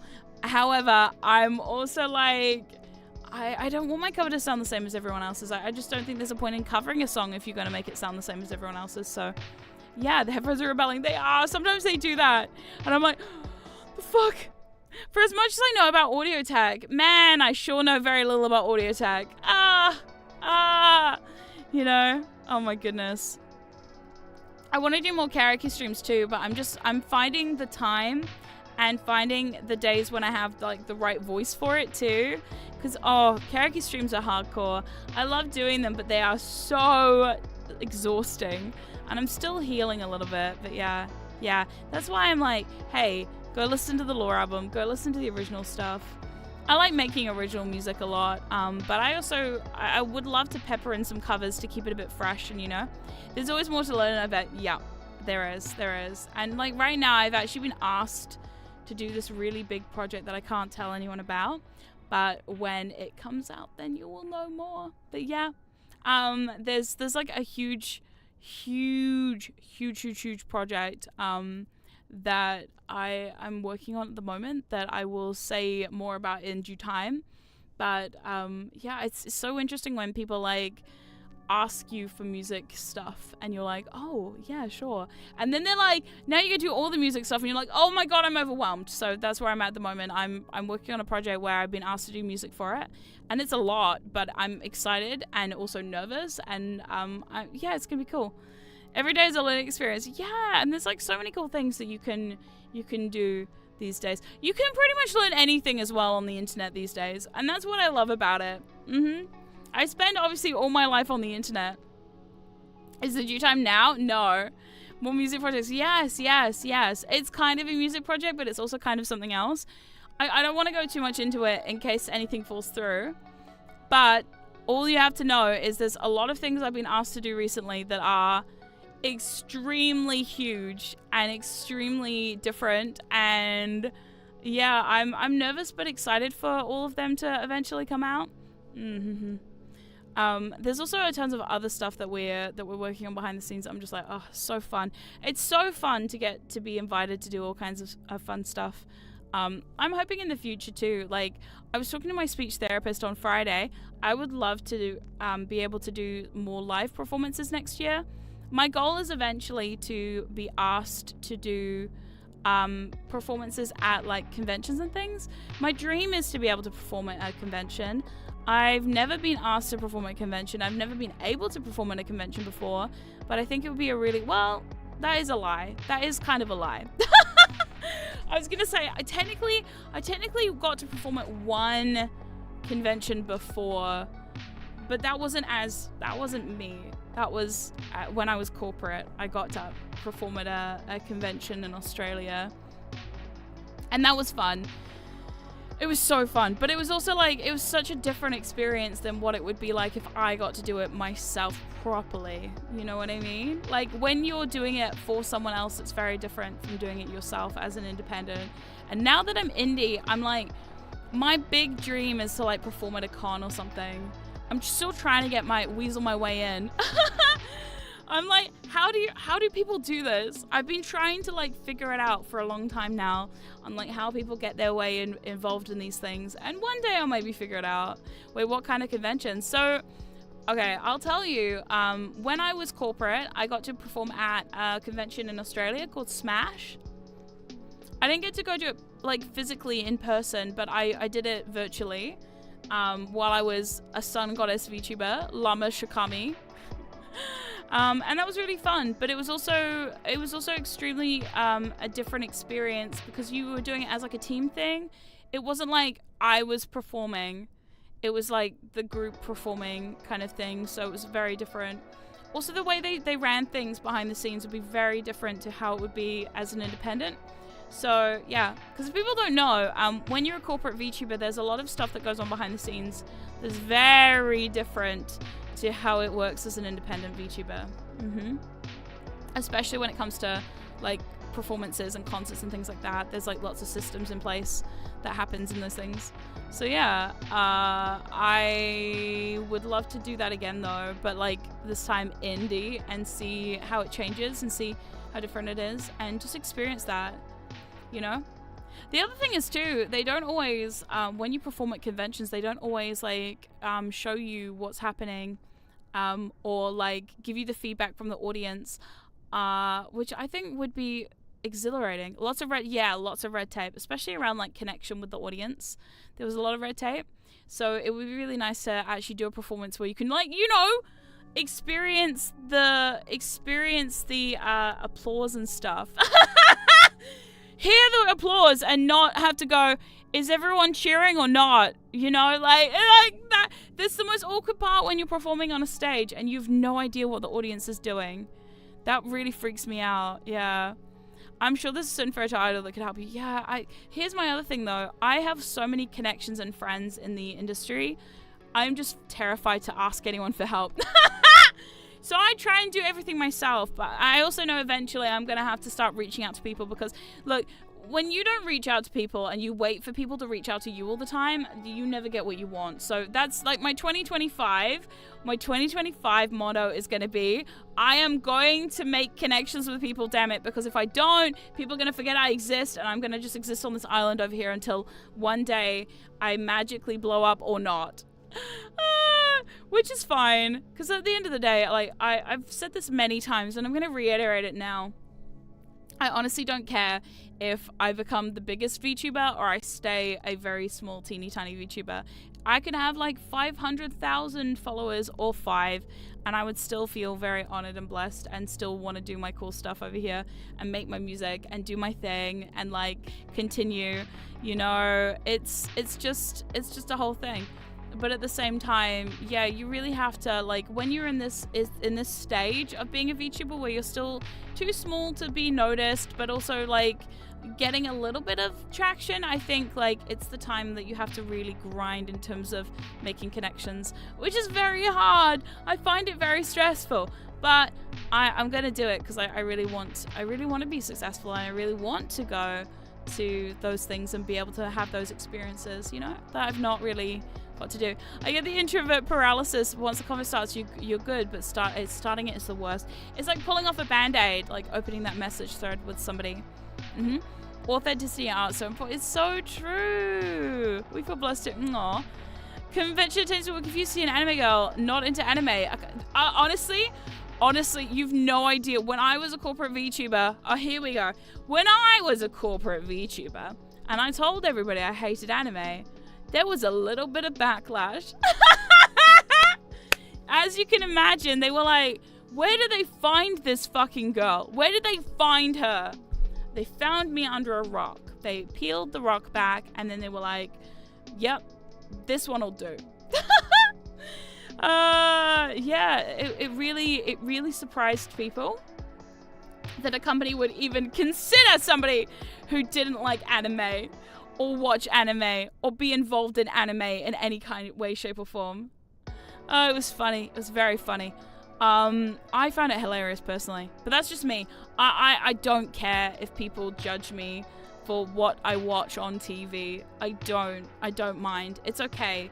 It's alright if people roast me because I don't watch anime and I look like this. Like, exactly. I don't mind if people roast me for being an anime woman on the internet who doesn't watch anime. It's okay. I'm not gonna lose sleep over it, so I don't think it's that big of a deal. But yeah, how many other VTubers are in the company? So Prison Project had, oh my god, I remember when I was in Prison Project, we had, I think it was 8 people debut at once, but before that they already had 4 generations. So this is my thinking phase. Hold on, how many people were in Prison Project in total? Probably like 20 something, 20 maybe. I can't count. So this is, hold on, there was 3 in Gen 1, 2 in Gen 2, that's already 5. Then there was 4, 1, 2, so 5 and 4 is 9. I can do math. 9, and then there was another 3. Yep, so 9 and 3 is 12, and then there was another 8. So I would say just over 20. Yeah, I think it was 22. Boom. 4 generations, 1 graduation. No, there was not 1 graduation. There was 3 graduations. I only know there was 3. There's 3 graduations because I was one of them. Yeah. So there we go. So there was like 7 gens or something. 3 were added with your. Yeah. Yeah, it was a lot. So yeah, no, Prison Project was quite big in terms of like how many VTubers they had. Yeah, small in terms of the support of the community, but it was a very the thing about Prison Project, and I probably shouldn't talk about it, but I'm going to, was that the community around Prison Project was extremely vocal and extremely tight knit and extremely like. They were very, very generous and very, very, like, supportive is what I'm trying to say. Yeah, they were super supportive. Like, I was actually so surprised that the built-in fan base that Prison Project had when I joined was, like, so vocal and supportive. It was really cool to see that. And it's actually been really cool to see a lot of the Prison Project girls after the graduation... the disbandment of the company, still getting that level of support. Like, it's actually so cool for me to watch that. Yeah. And for legal reasons, everything said here happened in Minecraft. And exactly. Yeah, all in Minecraft. That one time in Minecraft. Yeah. The least amount of drama at the agencies. Yes, that was actually one of the reasons I joined the company in the first place, was because when I did my research on the company, I found out they were like the least traumatic company on the entire internet. And I actually told that to the higher ups in the company when I joined. I was like, hey, do you guys know that Prison Project is the least dramatic company on the internet? Like, and they were like shocked to hear that, because I was like, yeah, I've dug. Trust me, I've dug. I got my shovel out on the internet. I went through every subreddit before I signed a contract, because I wanted to be triply, quadruply sure that like I wasn't going to be dragged into some sort of like traumatic experience, and I wasn't. So like, yeah. What's a graduation? A graduation is when a VTuber decides to leave a thing or not be a VTuber like that anymore. So like when you retire a model, or retire a personality or persona or whatever. That's a graduation. Any thoughts on Hololive and VShojo? Oh, I have many thoughts on Hololive and VShojo. I've applied for VShojo twice now and been denied twice now. Clearly, I'm not the right fit for them, and that's okay. VShojo, I've said this a few times. VShojo is the only company aside from Prison Project that I've ever applied to. I've never really applied to any of the other companies. In passing, I've considered it, but I've never applied to any other companies. I've applied for Hololive one time, but there's no way in fucking hell I'd ever get into Hololive. I think Hololive is not the kind of company for me. I'm not the kind of person who would be in a company like that. I'm just not. I have ADHD. I have too much ADHD for that shit. So yeah, it'd be fine. Also, to be fair, when they closed down, they did right by the talents. Yes, Prison Project, I will say, I give them 100% kudos for doing so right by most of the talents. Yeah, like they did real well. Oh my god, but yeah, so no, my thoughts on Hololive are, I respect everything that they do, and I think they really push the boundaries of VTubing, and I think they do a lot of cool stuff that makes all of us really take notice. VShojo is a very similar kind of thing. I love their ethos of like taking a content creator as they are and like building them up. It's really cool. It'll be interesting to see where they go, especially with VShojo having new talents debuted soon. I don't keep up with Japanese talents as much because I don't speak Japanese. That's my other thing. I don't speak any Japanese, which both has helped and hindered my career. So yeah, I guess my thoughts on them are just like, they're cool. They're really cool. I've already said this many times, and I'm going to continue to say this. Right now, unless there was like some sort of like magical like struck by lightning moment, like honestly, this is what I was going to get into. Would you ever apply again? Okay, so here's the deal. It would take a lot for me to sign a contract with a company. Like it would honestly take a lot for me to think about and consider signing with a company. Even when I applied for VShojo, I remember I actually told Norma, I said I've applied for VShojo, and she looked at me, she's like, Norma, are you fucking nuts? And I'm like, no. And she's like, why would you do that? You're doing so well on your own. Just keep doing your thing. And I'm like, I know. I think I've got mixed feelings about corporations now, because I've been in one, because I've had a little bit of experience in one, and obviously, like, I'm not going to say that every experience that every corporate VTuber has is the same, because it's not at all. It really depends on the company that you sign on for and how you sign on in the company. Because even within the company, like, how you sign and what you sign can be different from talent to talent. Not everyone in the same company signs the same contract.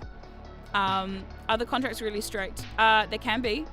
They really can be. I obviously can't tell you what was in my contract, but I can say that, yeah. I mean, there's always going to be, like, the common sense rules when you're a corporate VTuber of, like, you can't say certain things, you can't do certain things. But there are also certain companies, because of the culture that they are working under, there's also, like, layers of the rules, all right? So sometimes the rules are a lot more intense in other places than others. And that's also, like, from what I've heard from about HoloLive, that's also why HoloLive and me probably won't fit, because I know HoloLive has an idol culture basis, and they're very strict about, you know, what you can and can't do when you're there. So for me personally, who needs a bit of freedom, nah. So there's, like, not... So for me personally, I would apply, but it would take a lot for me to sign a contract.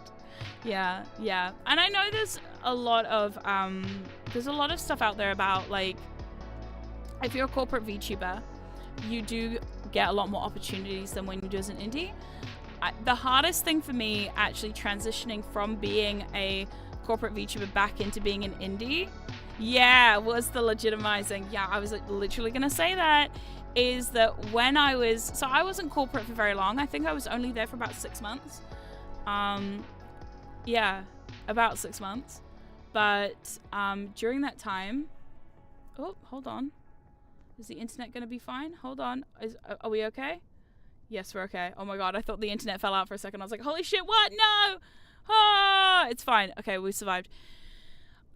So the one thing about when I was corporate that I felt like was different from being an independent was it really does get you in a lot of rooms with people.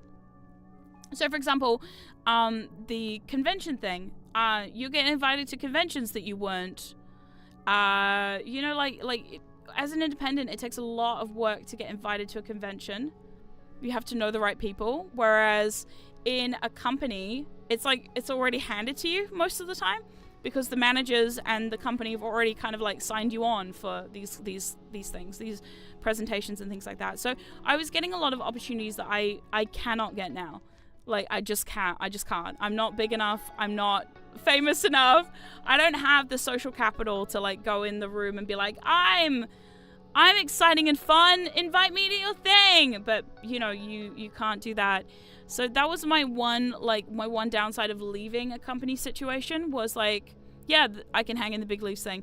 100% was that. It felt like when you get picked, you feel like you're like, yeah, this tells me that I am a good content creator. And I feel like that was, like, my one hardest thing to get back into being myself again, was, like, coming out of that and being like, oh, these connections I made while I was there, gone. This opportunity I had when I was there, gone.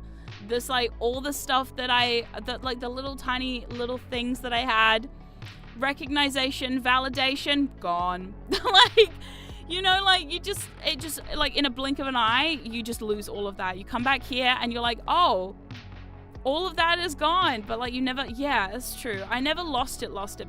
But like, there are certain, like, people out there who, like, would reach out to me in the company, gone. You know? Yeah, I know. I'm still the person who did that. And it's true. Like, I don't regret that experience. I don't regret those things that I had. But it's also, like, it's hard to have a little taste of it and then have it taken away because of stuff. So, yeah. but also like it's a double-edged coin, you know, because like imagine a scale, right? On one hand, you've got to weigh up like, are all of these things that you get as like bonuses for being part of a company worth what you have to give up? Because there are going to be sacrifices that you give up to do that, you know, like you have to give up so much to do that. So you're like, okay, does it weigh up for me? And if it's a no, and for me personally right now in this moment, nah. I'm sorry, it's a no. The scales don't tip for me. And unless somebody came with a contract, somebody was like, through an antique consoles, would you sign? The thing is, right, there's also so many behind the scenes thing, right? And give yourself credit for deciding to start from square one with Norma and not going back to where you were with Secret. Thank you. Thank you. I appreciate that. I appreciate you saying that. The thing is, I started as Norma before I signed my contract with the company, and I came back to Norma, and I knew I was coming back to Norma when I quit the company. Basically, that's like where the trajectory was. I always knew I was coming back to Norma. I was like, no way, hell or high water, I'm coming back to Norma. And that's not to say anything bad about Lana, because Lana Shikami obviously is a really great brand. It was a really fun brand for me. It was a really interesting taste of something different for me. But also, if you met me as Lana Shikami, you know 100% it's not me. Like, it's not the essence of it is me, but it's not me. And it was always like, imagine like it was a hard situation to be in when you're like, this just doesn't feel 100% right and correct. It like never felt 100% correct for me. And yeah, I'm also I'm a bit of a weirdo. If you don't know this by now, you probably do. If you've been here long enough, you know I'm a fucking weirdo. So like already I was like, I'm a bit older, I'm a bit weird, I've come from a really different experience. I come from a place where, yeah, good on you for keeping ParaNorma your own brand. Yeah, 100%. And I was never ever gonna sign Norma away. Hell no. I was never gonna sign Secret. We were never gonna sign Secret away. We were never gonna sign Norma away. That would never have happened. And there would have to be a really good deal for me to even consider it. Yeah. I'm likely you'd be you as Norma. Yeah. It's odd seeing Lana because I've always known you as such an authentic streamer. Not that you weren't there, but it was a bit more. Yeah. But that was also part and parcel of being a corporate VTuber, though. There's always going to be something you can't say as a corporate VTuber. Like when you sign that contract, you are signing up to basically like have to hide some stuff, and that's what we had to do. We just had to I could only say things to a certain point, and that was it. And it was like, oh, cool. But for me, I'm also such a transparent person. I hated always having to keep like a piece of myself to myself. And sure, I also need some privacy sometimes, and I know I overshare way too much. But also, it's such a different experience when you're given a persona and given a brand and then choosing for yourself. I remember I showed this model actually to some of my old colleagues, and when they saw the model, they went, that's you. And there's nothing more validating than having somebody who's met you as someone else, like as a different brand, as a different persona, as a different look, to see this and go, that is you. You know what I mean? Like, they're like, that is 100, like, Norma, that's you. Like, it's not to say anything about like Lana, because Lana was, again, lovely, great, loved doing it, loved being Lana, it was awesome, but it was very different to this, you know? Yeah, it's like double like different sides, night and day, if you will. Night and day. Yeah. Hi. Any thoughts on staying in touch with members since some are grouping up? Yeah, so I do stay in touch with some of the members. Obviously, I stay in touch with my old gen mates. Every so often we chat, and we're still in touch because I actually genuinely, like, I always say that Ami is my Oshi, Phoebe is my Oshi, Core is my Oshi. They are literally my Oshis. I swear to God, they are. I support them so hard. Those girls, oh, they're so good. And like, sure, we might not talk every single day, but I still think of them a lot, and I appreciate both of them so much. They were so fun to be with, and I honestly could not have asked for better gym mates. They were so accepting, they were so loving, they were so caring. They knew I was a fucking weirdo, and they just kind of embraced that, and I liked that. That was nice. It just felt nice. Like, I felt so seen with those two. So yeah, I do keep in touch with some people. Not everybody, but I keep in touch with some people. I'm also just around. This is the thing. I'm the kind of person, like, you could not talk to me for 5 years and then start convo with me, and I'm gonna pretend no time has happened, because in my brain, no time has happened. Nothing has passed. It's like the same thing. So, like, honestly, any of those people could message me in like the next 2 years, and I'd be like, oh, hey, bestie. Actually, I also got a really lovely message after I left from a bunch of people from the other gens too. One in particular, I don't want to like name any names because I don't want to like out anyone, but there was a few people in particular who like reached out to me, and it actually made my entire week. I won't lie, leaving a company is really hard. Emotionally, it was actually really hard. I'd gone through, I was grieving the death of Barry, of my granddad,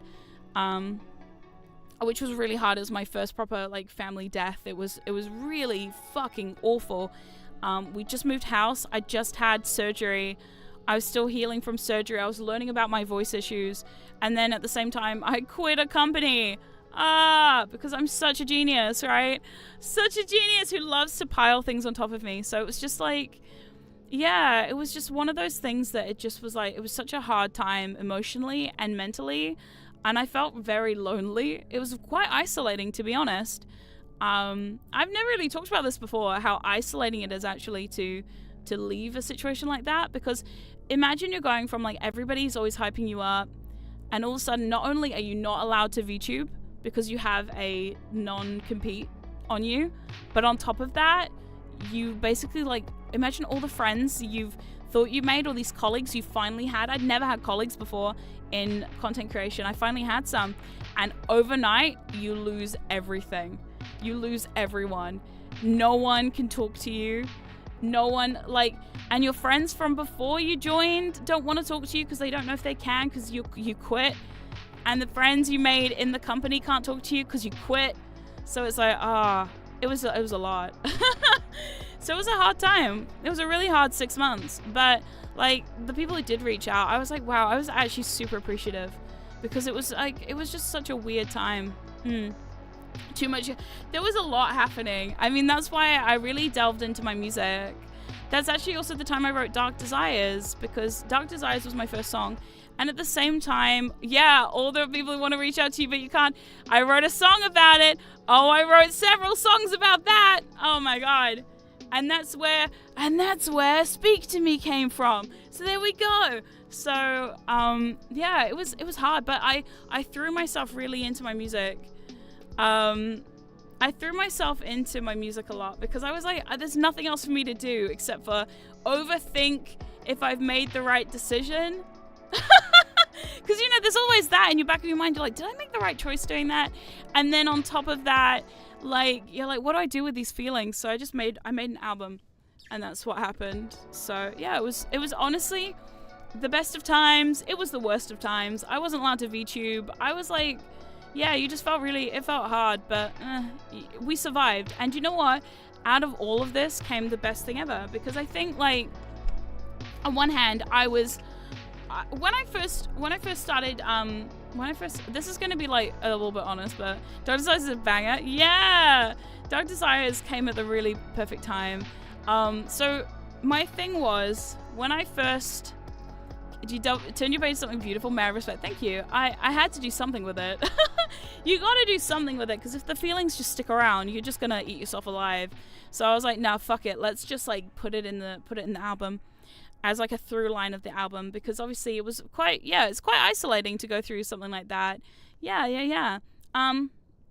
But also, yeah, so on top of that, then obviously Prism also shut down in that time, which was such an interesting thing to have happen, you know. I was like, oh, okay.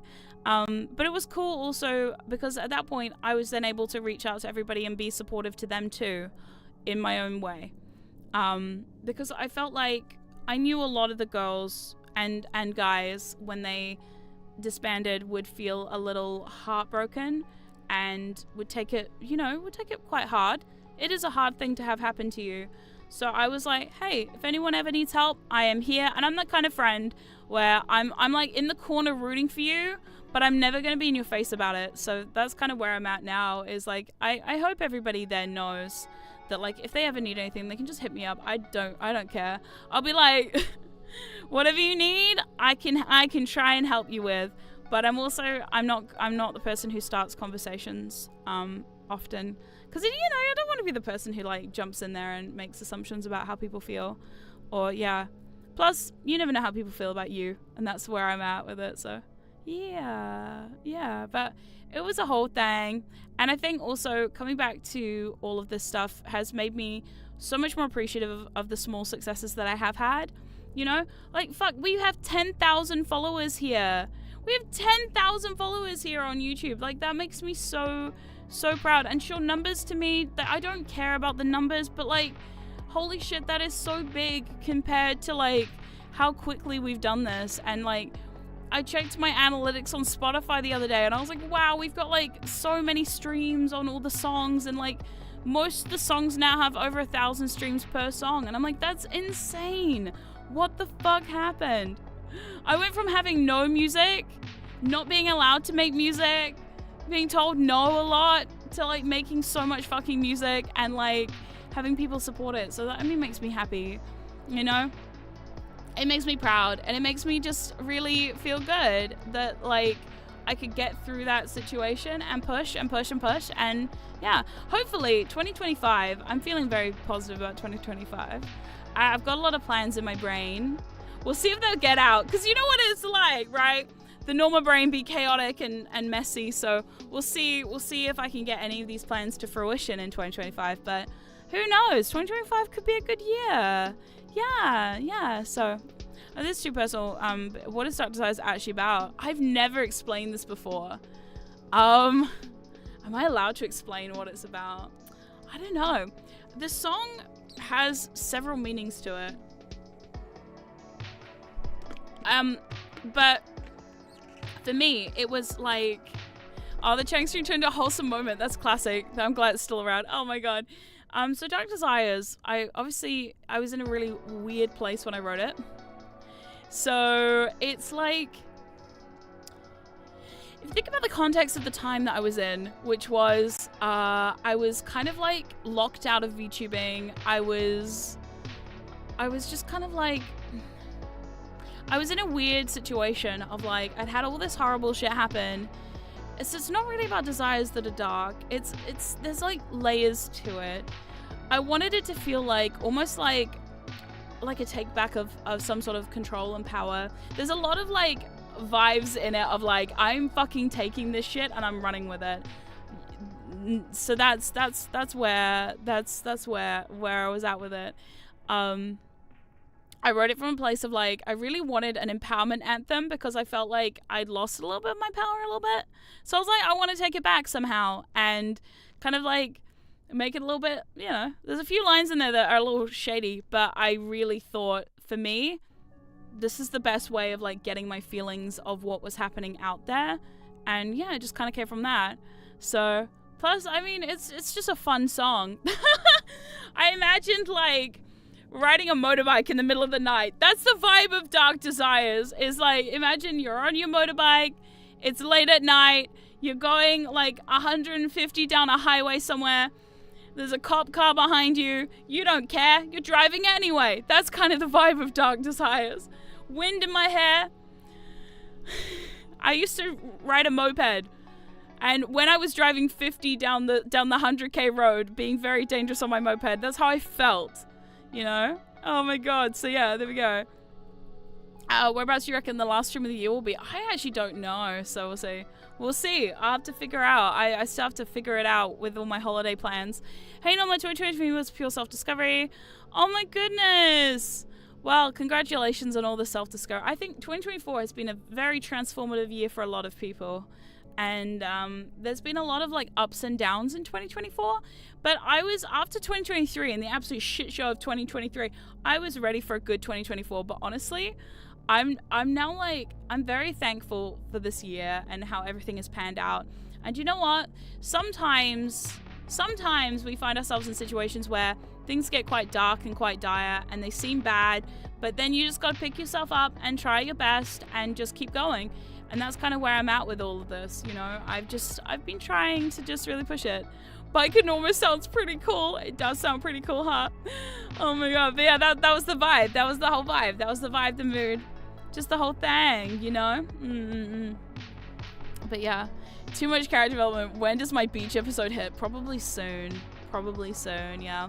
This is why I don't yap that often. If I yap too much, then everybody knows all the stuff. And it gets all complicated. Gets very complicated and stuff like that.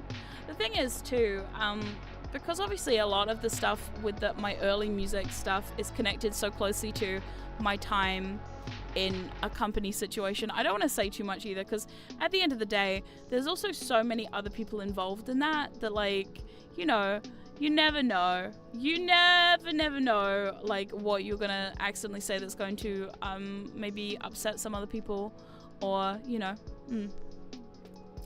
Oh my god. Lost reference on someone who does like, yeah, exactly. Why are you giving me anime references? I don't get that shit. I don't know anything about the anime. Looks are very deceiving, and while I look like I'm anime, I have no idea what's going on half the time, especially when it comes to anime. Oh my god. Would your motorbike helmet also have cat ears? Yes! Yes! Motorbike helmet with cat ears. That's the one right there. Yep. Of course it would, because I like cats. Oh, I love cats. I nearly made my tweet today, like, I love pussy cats.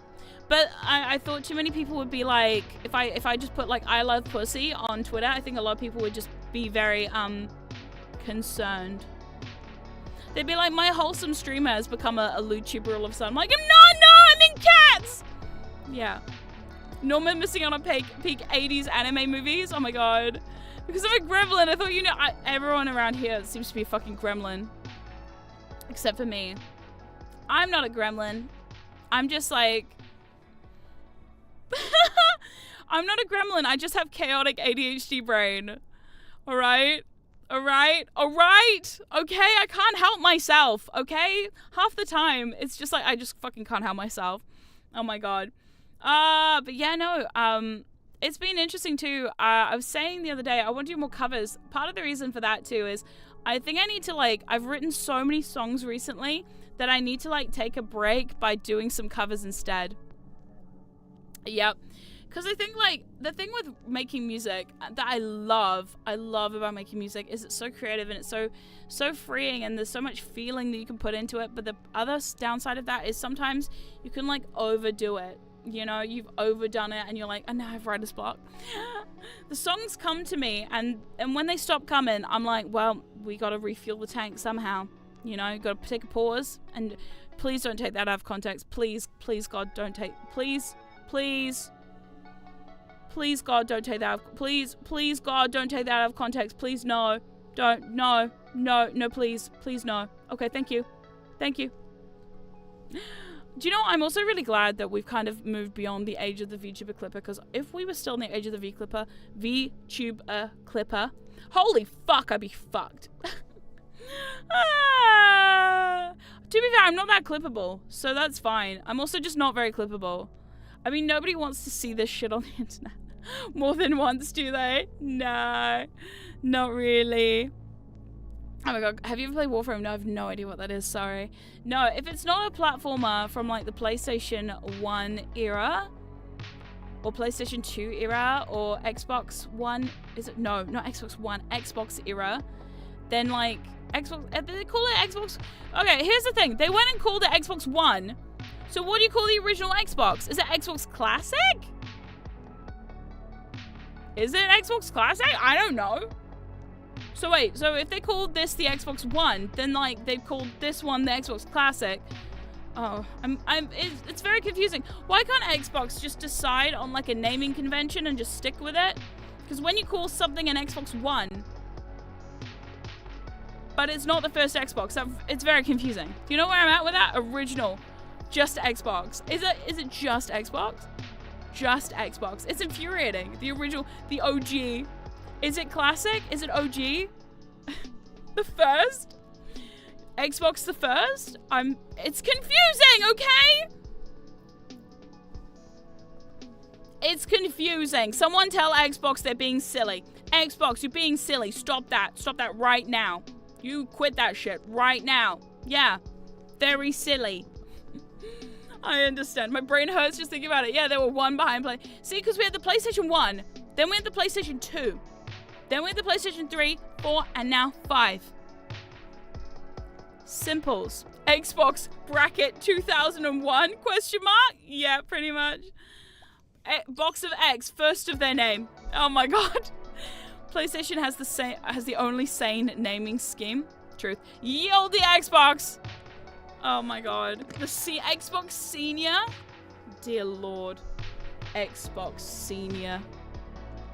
Could you imagine? They call it up. They're like, Xbox Senior, and out comes this Xbox with a little cane. I'm coming! Like, hobbles out. I've got one. I've got one of those. That's why I'm trying to figure out what to fucking call it. O-Box? Yeah, exactly. What the fuck, Xbox? Oh my god. Because you had Xbox, then you had the 360, then you had the Xbox One, and now what's the new one? The Xbox X? I don't know what the fuck it is. Xbox 2? Electric Boogaloo? I don't know what it is. What's the current one called? Xbox X. I love Xbox. But I like PlayStation just as much. I don't really have, like, ties to a specific console, but it really depends on the games on it, right? If it has good games, I'll play it. That's kind of where I'm at with it. Windows 10. Oh my god. Don't even get me started on Windows bullshit. Windows bullshit is just driving us up the wall right now. My wife has to get a whole... My wife has to get a whole new computer because of Windows 10. She has to get a whole new computer because of Windows 10. Her computer can't handle Windows 11, so now she has to get a whole new computer. It's so bad. Series X, this is why I'm a Nintendo gal. Yeah. I see why too. I've actually been getting more into my Switch recently, and I love my Switch so much. I bought a little, okay, so this is gonna sound fucking stupid, but I bought a case for my, my thing. So because I have carpal tunnel, I can't use the Switch with the Joy-Cons on the sides, okay? Because my hands don't work that way. Because of carpal tunnel, yeah. Because I played too many games. Yeah, and I'm old, and I have lots of things. So anyway, carpal tunnel, can't play that. Makes my thumbs go numb. So, in order to make my thumbs not go numb anymore, I had to buy a special controller for it. So what you do is you dock your little thing into this thing that basically makes it look like a Steam Deck. So now my Steam Deck and my Nintendo Switch look the same, but one's smaller than the other, so that's how I tell them apart. Anyway, I went to go play a game the other day, and it's a game that had rumble in it, but it turns out everything I did made it rumble. So if I jump, rumble. If I walk, rumble. If I go near anything, rumble, rumble, rumble, rumble, rumble. And it's the loudest, strongest rumble you've ever seen in your life. I'm not even kidding. It's so strong, it nearly threw the console out of my fucking hands. When it rumbled, my wife looked at me and went, "Ew, what's that?" It rumbled so loud, she like turns to me and she goes, "Norma, what are you doing right now?" And I was like, it's my rumble. It's my vibration on this controller. She goes, "Is it? Is it not something else?" And then she did like a really sussy face. "Is it not something else?" Huh? And I was like, what the fuck are you talking about? I still have no idea what she's talking about. I have no idea what she's talking about. Like, I don't know what she's thinking about with that. Maybe she's got some... Maybe I need to like go scrub her brain out. I need to call secret and get her to scrub her brain out. Clearly. Someone needs a brain scrub. Rumble factor. But the thing is, right, so then I asked my wife, I'm like, okay, so this is the controller I have. It's like the Nitro something controller. So here's the Nitro controller. And I said to her, right, how do we turn this down? Because there's no way I can handle this. My hands, it vibrated so hard that my hands were pulsating. My hands were pulsating, it rumbled that hard. So I was like, what the fuck? Yeah, my wife is funny. Yeah, my wife is not say-so. She's not 100% say-so all the time. She's actually quite lewd. So I was like to her, hey, could you Google this and figure out if we can turn it down? Turns out, There's nothing you can do. You can't change it. This is one setting you cannot change. And I'm like, oh, I bought this for a couple $100, thinking it would save my life. It saved my hands. It made my hands feel a lot better. Can't change that. I'm stuck with this now. This is how I live now. I have to accept that. So now I have to play all my games with the rumble turned off. Can you turn the rumble off in the Switch settings? Yes, but there are some games that require rumble. For example, I play a lot of Stardew Valley. And when you're fishing with the sound off, it rumbles. So you can tell when you caught a fish. I can't do that! So I have to turn the sound on. It's very, very annoying while I'm trying to watch television. I have to listen to the sounds of the game. I don't want to do that. I don't want to hear the sounds of the game. I just want it on mute. The other day, the same thing happened when we were trying to play fucking Mario Odyssey. The worst part was, after stream, I went to go finish a level of Mario Odyssey without you. Because this is how I do, right? Okay? I want to go finish it without you. Okay? I want to get ahead of myself. So, I go play some Mario Odyssey, and everything I do, rumble, rumble, rumble, rumble. The whole thing is vibrating out of my hands at this point. If I left it on the table for too long, it would vibrate right off the fucking table. It was that intense. I thought it was going to start a small earthquake. I honestly did. And I'm in New Zealand. We have a lot of earthquakes every single day. If I can't tell between a real earthquake and an earthquake caused by the rumble on my controller, I've got problems. I live in New Zealand. I need to know these things. We're incredibly earthquake prone. Oh my god. So yeah, it was just a disaster. Disaster! This is why I suck at Stardew Valley fishing. Exactly. You need to either have the sound on or have the rumble on. You gotta have something here. You gotta give me something. Gotta give me something here. Oh my god. By the way, if anyone in the VOD squad, hey VOD squad, I'm talking to you right now. Hi. Hi VOD squad. I'm talking to you right now. If you're watching this in post and you are like, hey, do you know it'd be really fun to go through the stream and like tag different sections of the stream with like what's involved in the stream, like some people lovingly do spend their times doing. Thank you. I just want to say right now to that person who's thinking about doing it right now, I'm really sorry. You probably got 5 minutes into this and went, wow, the tangents today are tangenting. And I don't know if I can keep up with that. Don't worry, me neither. My brain is thinking these thoughts out loud. So, yeah. Good luck, and thank you VOD Squad for being here. By the way, if you haven't already, please give this video a like. We're on YouTube after all, so I can say that. Fear the rumble. Live with her. We're on the Richter scale. So normally on the Richter scale, we're living in about... we're living between, like... The last earthquake that we had here was about a 4. So let's say the earthquakes provided by the controller, probably in the 4s and 5s. I haven't felt a 7 in a long time. So, yeah, we still haven't talked about cats either. Yeah, I was going to show you my cats. I had a lot of pictures prepared, but I actually didn't know if I finished the PowerPoint, and then I lost it. So not only did the cat eat my homework, but I don't think I finished it. So I guess it worked out well. I got a passing grade anyway. Yay! Always loved Norma. Oh my god. You're so sweet. Thank you. Listen, what time is the cat discussion? The cat discussion kind of just happens between it. I thought one of my cats would interrupt me, which would have led to a nice segue, but all we can say is cats! Yay! I'm probably going to change the title on the thumbnail later because it's clearly extremely clickbaity and misleading. And everyone can see the funny picture of Pippa for about 5 more minutes until I get off the stream and then decide to change it, I guess. Yeah, the shopping confused for another toy is impressive rumble. Trust me. It's extremely impressive rumble. I'm not even joking. Yeah. Cat ate unfinished homework. Of course. Of course. Of course. Oh my god. Oh my god. Oh my god. Oh my god. But anyway, yeah. Yay, cats. I love cats so much.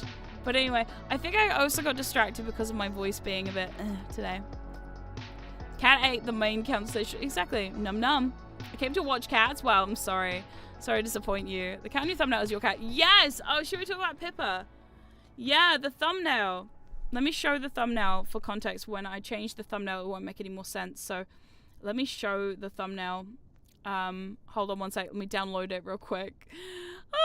Just download the thumbnail so everyone can see the picture of my cat that we're going to discuss really quickly because It's not gonna make sense for the people in post if they don't see the photo. You gotta, you know, context is, what are they saying? Conquer. It's gotta be context sensitive. Context sensitive. All right, here we go. So, show me the picture. There we go. Right, there's the picture. It's covering chat, but you don't mind. This is my cat. This is Pippa. I don't know what he was doing in this photograph. My wife took it. She caught him in action. I don't know if he's licking his own face, if he's screaming at birds, or he's just yelling about the world. I don't know what he's doing, but he's doing something. So this is Pippa. He is my oldest cat. We got him in 2019. He is a ragdoll Persian. So he's 3/4 ragdoll, 1/4 Persian. Because you can't get black ragdolls. You just can't. You can get chocolate brown, but he's like chocolate brown into black, and you just don't get black. You don't get black cats as ragdolls. So he's a very special kind of look to him. I've never seen another ragdoll like him except for his brother Basil, who I met one time at the vet. Let me tell you the story. This is actually the greatest story of all time. Which one of the three is the most throwable? You don't throw cats! How dare you? You don't throw cats. We don't throw cats in this house. No. Yeah, he's big. He's about 8 kg of cat right now. He was 10 kg at his fattest. He's fucking huge. He's humongous. He's so big. My mum petted him the other day. She goes, holy shit, that's a big cat. He's very sensitive, this boy. He's very matty because he doesn't let anyone pet him. He's like me. He doesn't let anyone pet him, and he's very selective of who he likes. He's just like me, for real, for real. Just like me. For real, for real. That's a fat cat. I know. Look how cute he is, though. In that face, he looks like he's going, "Maa!" Look at him. "Maa!" He's probably screaming at the roof. "Maa!" Like that, you know? That's probably what he's doing in this photograph. I'm actually not sure. But no, I have 3 cats. All my cats are ragdolls. That's a lot of fur. Yes. He's very fluffy. He's not as fluffy as my other babies. My other babies, Colonel and Bentley, are a lot more fluffy. If you follow me on Blue Sky, you probably saw Bentley the other day. I posted a picture of Bentley. Colonel is also very, very fluffy. It's a round cat. Yep, he is just, he's a ball. Drag one of you. No, I'm not going to drag one of my cats into the room right now. That'd be cruel. Plus, also, I don't leave my computer for it. Plus, I don't want my cats in here. Do you know what they get up to in here? They eat all my cables, and then they scream at my window. They haven't realized my window is no longer they don't realize I no longer have a windowsill. And so when they try and jump up on my window, you hear this like donk, and then you hear this you're like, oh man.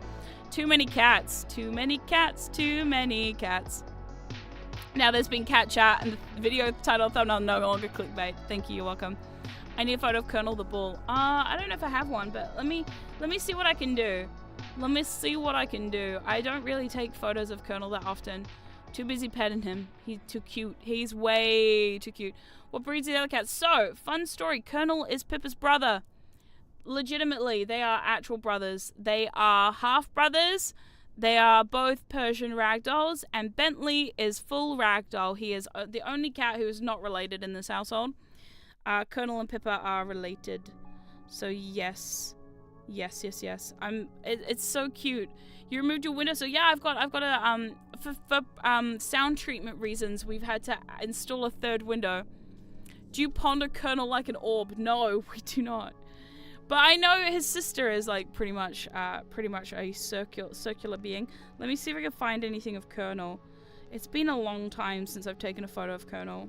I probably need to update my pictures of him because, you know, he changes so much. He's still a little kitten, technically. Oh my god!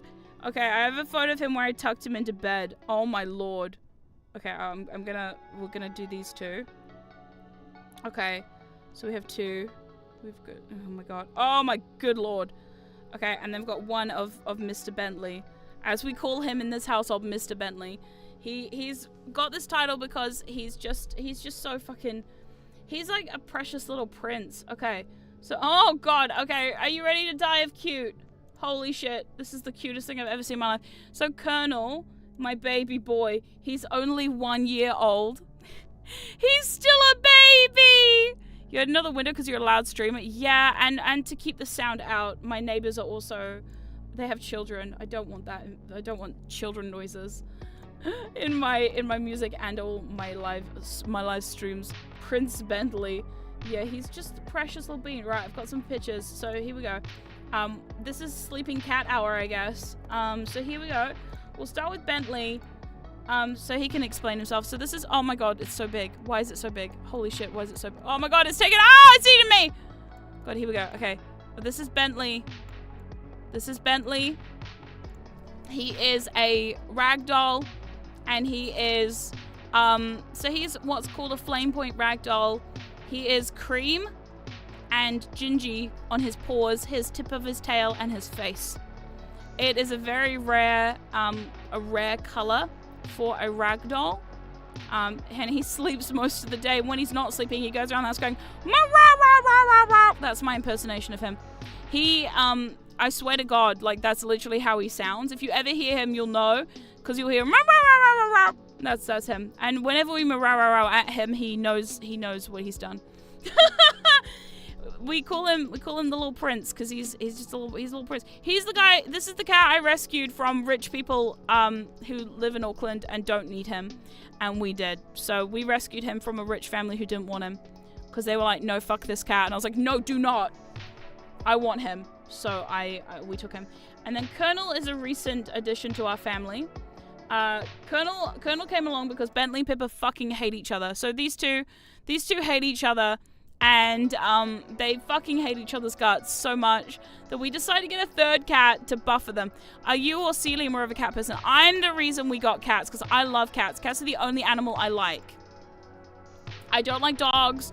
I don't like bunnies. I don't like guinea pigs. I used to have rats as a child, but I mean, like, even the rats, I was like, I like them. I don't love them. I like them.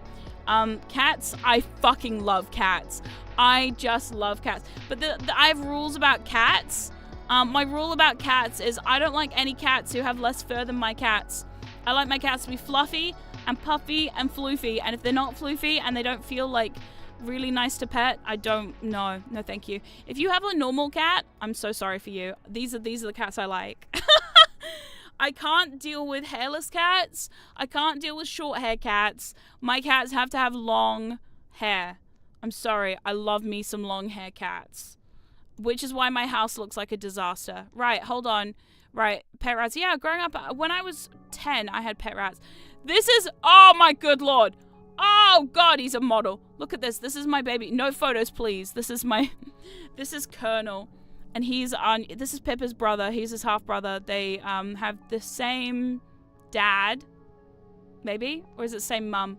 I can't remember if it's the same mum or same dad, but yeah. So he's a Persian ragdoll. And he is just the cutest fucking thing. Hold on, there's a better photo of him. Here it is. He's the cutest fucking thing. He's baby. Look at my baby. He's also really small. So Pippa is the big boy. Bentley is slightly smaller than Pippa. And Colonel is like, he's just tiny. He's just so small. I don't know why he's so small. I don't know when he's going to catch up. But what he does is he sits on the couch. He looks you dead in the eyes and he goes, "Meow!" And you're like, oh my god. And his meow is so high pitch. He sounds like a little fucking monster. And you're like, oh my god, Colonel, I love you. And you're like, oh, I love you, baby. Yeah, he's just so sweet. And he's so cute. And he loves blankets. So Colonel loves blankets. I don't know why. You can tuck him in and he's like, yep, I like that. He likes to be under the blanket with you. He wants to be with you all the time. So the day that we went to go, so on the weekend, we didn't spend a lot of time at home. And we went out of town to go visit my friend and dig that hole. And after I came back, after 7 hours of digging the hole, Colonel was like, where were you? You left me. It was so sad. Whenever we go away, he gets really upset. So yeah, no. No, he's just, yeah, so Colonel loves blankets a lot. Bentley, you can't tuck Bentley in. Pippa, you can't get him fucking near the bed at this point because Pippa doesn't want to borrow that shit. But Colonel, he's like on you, he's with you, he just loves you. He loves everybody. Do they sleep with you? Yeah, Colonel sleeps between us. And Bentley kind of sleeps on the bed. Yeah, so they love being on the bed. We have cats all over the bed all the time. The worst part was actually, so Colonel likes to bring everyone presents, and his favorite present to do is he brings a worm inside and he plays with the worm on the bed. He'll bring the worm into the bed and then he'll play with the worm, and then we have to take the worm away from him because I don't want that. I don't want to wake up to a worm in the bed. I found a mummified worm next to my bed the other day. That was Colonel's fault. He fucking loves worms. So yeah. He's just really affectionate. He might like the tiny little IKEA beds you can get. I know, he would, wouldn't he? Oh my god! He's the only cat that we've ever owned I think would like a pet bed. Although, the thing is, he likes my bed the most. And the worst part is he sleeps in my spot. So whenever I make the bed, he like curls up right against my big triangle pillow. He's a fondness for triangle pillows. So he's like, yep. He's like, my mom's got a fun triangle pillow I can curl up next to. So I'm like, that's nice. 4 cats actually sleep on 10% of the bed. Yep. That's a mood. That's me. Last night I came to bed at like 2 a.m. I had to move the cats out the way. Upset everyone involved. Oh, would you love me if I bring a worm? No. I love you anyway. Don't bring me worm. Leave the worm at home. Leave the worm in the garden where it belongs. But yeah, I know. So, yeah, that's my babies. My baby boys. Yeah, we have lots of cats. People keep asking us if we get another cat. We can't afford another cat. We full on just cannot. We have no more space in this house for cat posts, cat litters, cat bowls. Do you know, so all of my friends think we're nutso because we have, I think we've got like 5 or 6 very expensive cat posts. Like, we got a lot of very expensive cat posts. Oh, hey buddy. We got a lot of very expensive cat posts in this house. Our cats like live like kings. Not even joking. They've got way more furniture than we do. Cause we love having cat posts. We have 5 cat posts. Hey baby. So my wife came home. Oh my god, no more cat slots available. Exactly, no. We have a 2-bedroom house and 3 cats. I don't think we've got room. Look at this baby. Look at this candid photo I got. Look at that. Look, hold on. I'll show you the other one. Oh! Oh my god, baby. Baby. What the fuck is that? Sorry, that's Celia's take on the cat photos. There you go. Then both of you move out and get another house. They're solved. Oh yeah, so the cats can take this house and we'll get our own. No, but the cats need us. Why do you think I want a lifestyle property? So we can get no, she wants to live rurally so we can buy more cats. Anyway, we didn't make our goal. Celia, just to warn you, they wanted me to live stream with you, and they said we should make a goal that if I hit the goal, we can live stream with you, but we didn't hit the goal, so sorry. What goal was it? It was a 10 super chat goal. We've got 10 super chats, but we didn't do it, so now we don't get to stream with you. Cool. Okay, I'll just go so they don't hit the goal. Yeah, exactly. So, yeah, there you go. See, there you go. There you go. Sorry, that's my wife, everyone. Bro, Celia says she is Australian. She's not that Australian. Well, no, you're from Perth. You've got like the weakest Australian accent in Perth. Perth has like so I don't know. Look, I don't know if you know this about Australia, but they have regional accents depending. Yeah. They have regional accents depending on where you are. And the Perth accent seems to be the closest to the New Zealand accent, to be honest. That's why everyone always thinks. That's why everyone thinks you're an you're a Kiwi, though. Yeah. Yeah, I know. Perth is the furthest away from New Zealand, but you guys sound very similar to Kiwis. Like when I was over there, I nearly forgot we were in Australia, but then I remembered, oh, we're not. We're in Australia. The terminology's a bit different. Like is it? Togs. Well, no, stop judging me for togs. Oh, here we go. That's not. No. That's an East Coast thing. Oh, for fuck's sake, here we go. Oh my god. Right, anyway. Fucking togs. Goal not reached. Celia permaban from streams. Yeah, exactly. Out she goes. Continue the goal next stream, please. Yeah, I think we will. We will. Plus, also, we've been talking about a nuts and bolts goal, but we can talk about that next stream. Anyway. Okay. This is the part. Yeah, Sydney is gruff. Adelaide is posh. Melbourne is something. Brisbane is articulate. Is it? I've not spent enough time in Australia to know these things. But all I know is the Perth accent is not very strong. And then every time Celia talks, everyone always is like, is she a Kiwi? I'm like, no. Do you know what? Someone said the funniest fucking thing to me one time. I was looking for songs to cover. And this is, I can't tell you when this happened because that would absolutely start a riot somewhere. And I don't want to get sued. But, okay, this is one time I was dealing with this person who was like helping me out with trying to find out what to cover for like cover songs and stuff. And they said to me, hey Norma, you could ask your wife about singing a song in Te Reo Māori, you know, because your wife is a Kiwi and you're not. And I like messaged back to them and I went, hey, you know my wife is Australian, right? And she moved here to be with me because I've lived here for 20 years. And they went, oh. It was the funniest thing in the world. I was like, yeah. Just whip out my like, I have sung songs in Te Reo Māori before I went to school here. Like, it was the funniest shit ever. I was like, that's so funny. I love it when people try and be like, oh wow, your wife must teach you so much about New Zealand culture. No! I taught her so much about New Zealand culture. No, that's all me, baby. That's all me, baby. Oh dear. I've been here the longest. In fact, I'm like an honorary Kiwi at this point. So all it's gonna take is me to actually get my citizenship and then it's official that I'm officially a Kiwi. But I'm like honorary Kiwi. Oh, it's like that.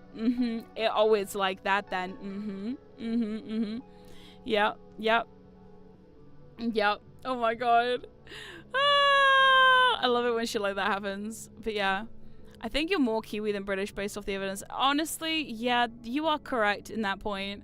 I mean, to be fair, I moved from the UK when I was about 8. So I did all my schooling here in New Zealand, most of it.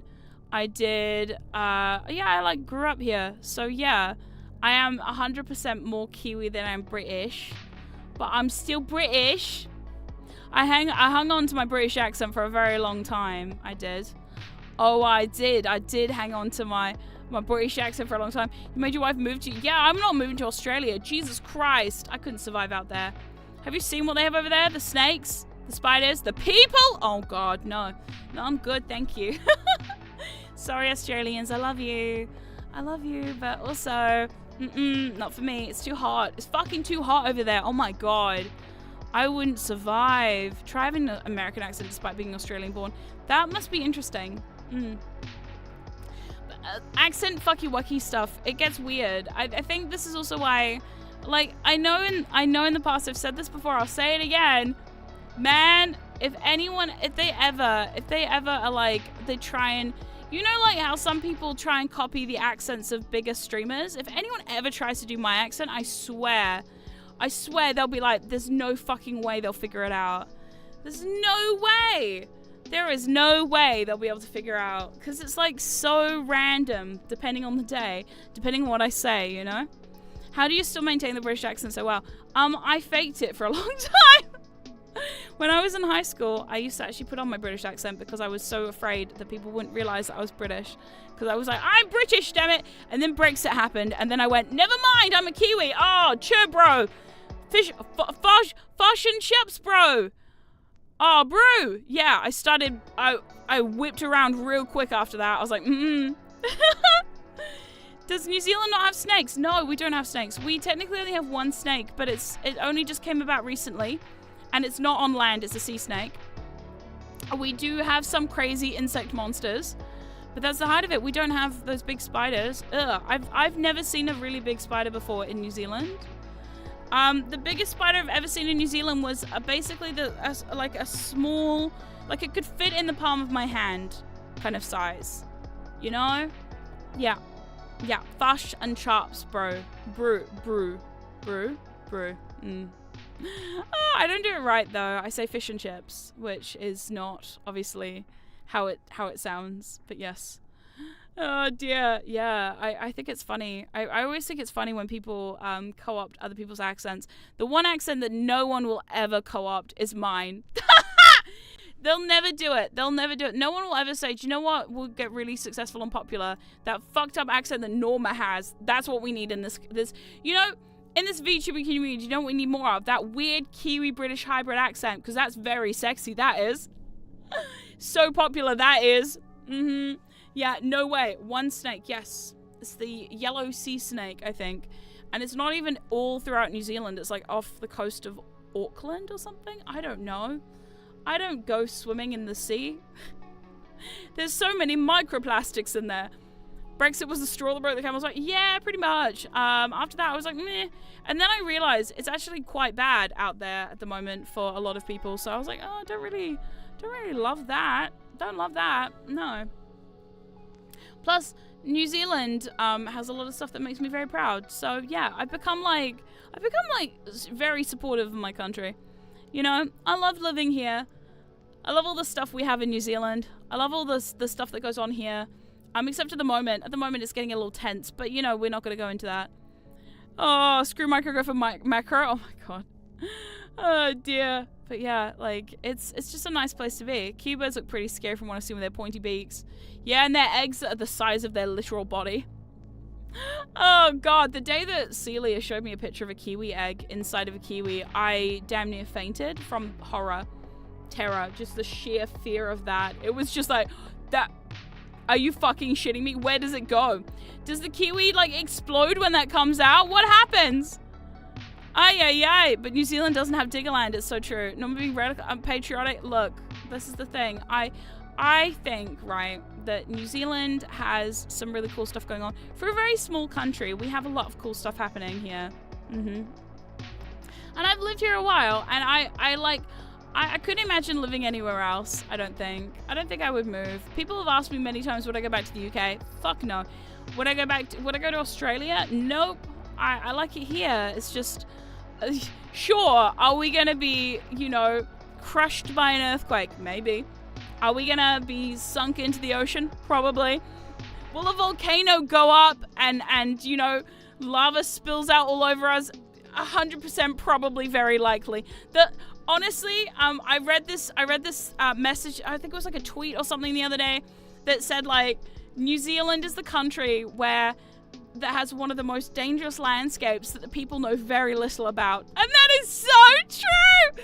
That is so true though! New Zealand is that total country where we have very dangerous shit. Our like little piece of land is very dangerous, but also like we all just like we like it anyway. And I'd take that. I'll take that. Yeah. My father-in-law one time asked me, am I not scared of earthquakes and volcanoes? And I said, oh, I'm fucking terrified of earthquakes and volcanoes.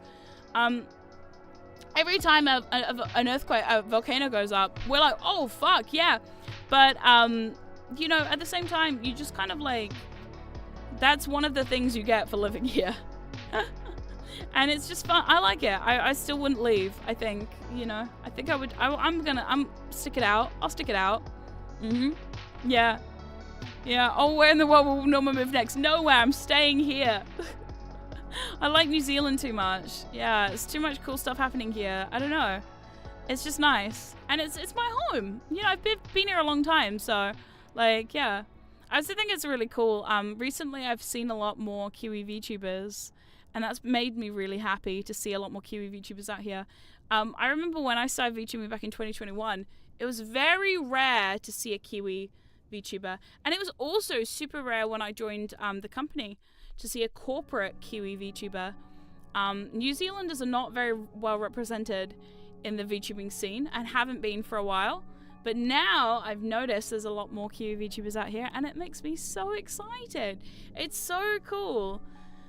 So cool. New Zealand, Japan being right on the fault line is diabolical. You are correct, but it's how it is. So, yeah.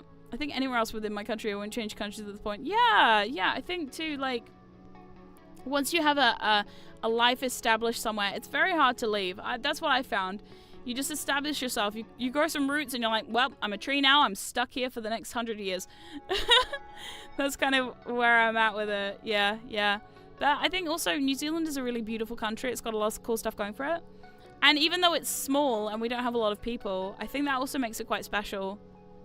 Like the other day when I sold my booth, right? I was mentioning this. I actually met a guy who purchased my booth who's like super well connected within voice acting. And I was like, in what other country would you just happen to come across a guy who's this well connected in voice acting and like have all these connections? And that's like somebody you've just met, like on a random coinky-dink happenstance. Like that just doesn't happen elsewhere. But because there's so few people in New Zealand, it's kind of like the thing that happens. You can just bump into people. Like, I think it's just wild. I remember one time I was at the warehouse and we saw Richard O'Brien, who wrote the Rocky Horror Picture Show, just at the warehouse, just on a weekend at the warehouse. No one was running up to him. No one was like freaking out. I was freaking out. I was like, what the fuck is happening right now? It was insane. Like, but it was just kind of the thing that happens because it's just New Zealand. Welcome. We're chill here. You know, like, yeah, it's just the kind of thing that can happen sometimes with, you know, famous New Zealanders. You can just run into them. They just happen to be at the supermarket. You're like, what the fuck? You do groceries too? That's amazing. Yeah, it's kind of wild like that. So, I don't know.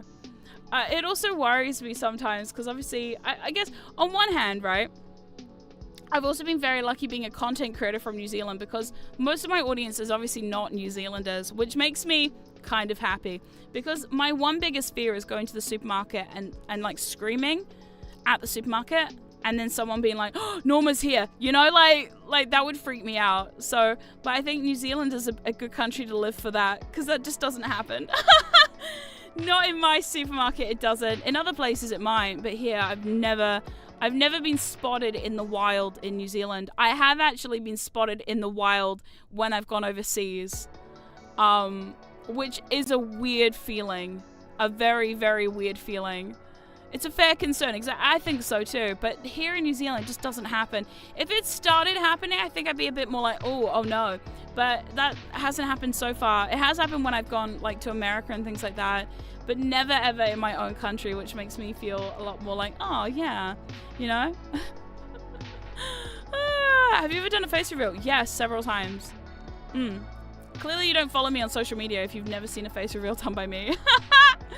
I've done so fucking many. It's kind of the screams. It is a wild cry of the wild Norma. Yes, exactly. You just hear, oh no! And then you turn around and everyone in the supermarket's like, she's among us. Which one? Which one? Oh my god, it's the person you least expect. Dun dun dun. No, that's the thing. If honestly, I think my voice is recognizable enough that if I go outside and there were too many people who knew, then it would be very easy to pick me out of a crowd. But like also that just doesn't happen here. I think it's just like the chill vibe of New Zealand though. It's kind of part of our aura here. That shit just doesn't happen. Oh my god. But yeah, anyway, I hope you guys enjoyed today's little chatting stream. Obviously, I don't do a lot of these and I know it's a bit more chill. Well, I say chill as it can be, I guess, than normal. And there were cats, so I guess it wasn't super clickbaity, I guess. But yeah, thank you all for being here. And hey, I am going to be playing some video games this week. We're going to be doing more Conquer on Wednesday. And then we're going to be playing Thrillville on Friday. I'm so excited. I'm so fucking excited. I've been waiting to get into that one. So yeah. But yeah, if you like this, don't forget to give this a big like. If you're not already subscribed to the channel, why the fuck not? Go subscribe. And if you haven't seen the lore video, why haven't you watched the lore video? So many of you telling on yourselves here, not watching the, go watch that. You got time. Until next time, don't forget to stay spoopy, and I will see you later. Goodbye.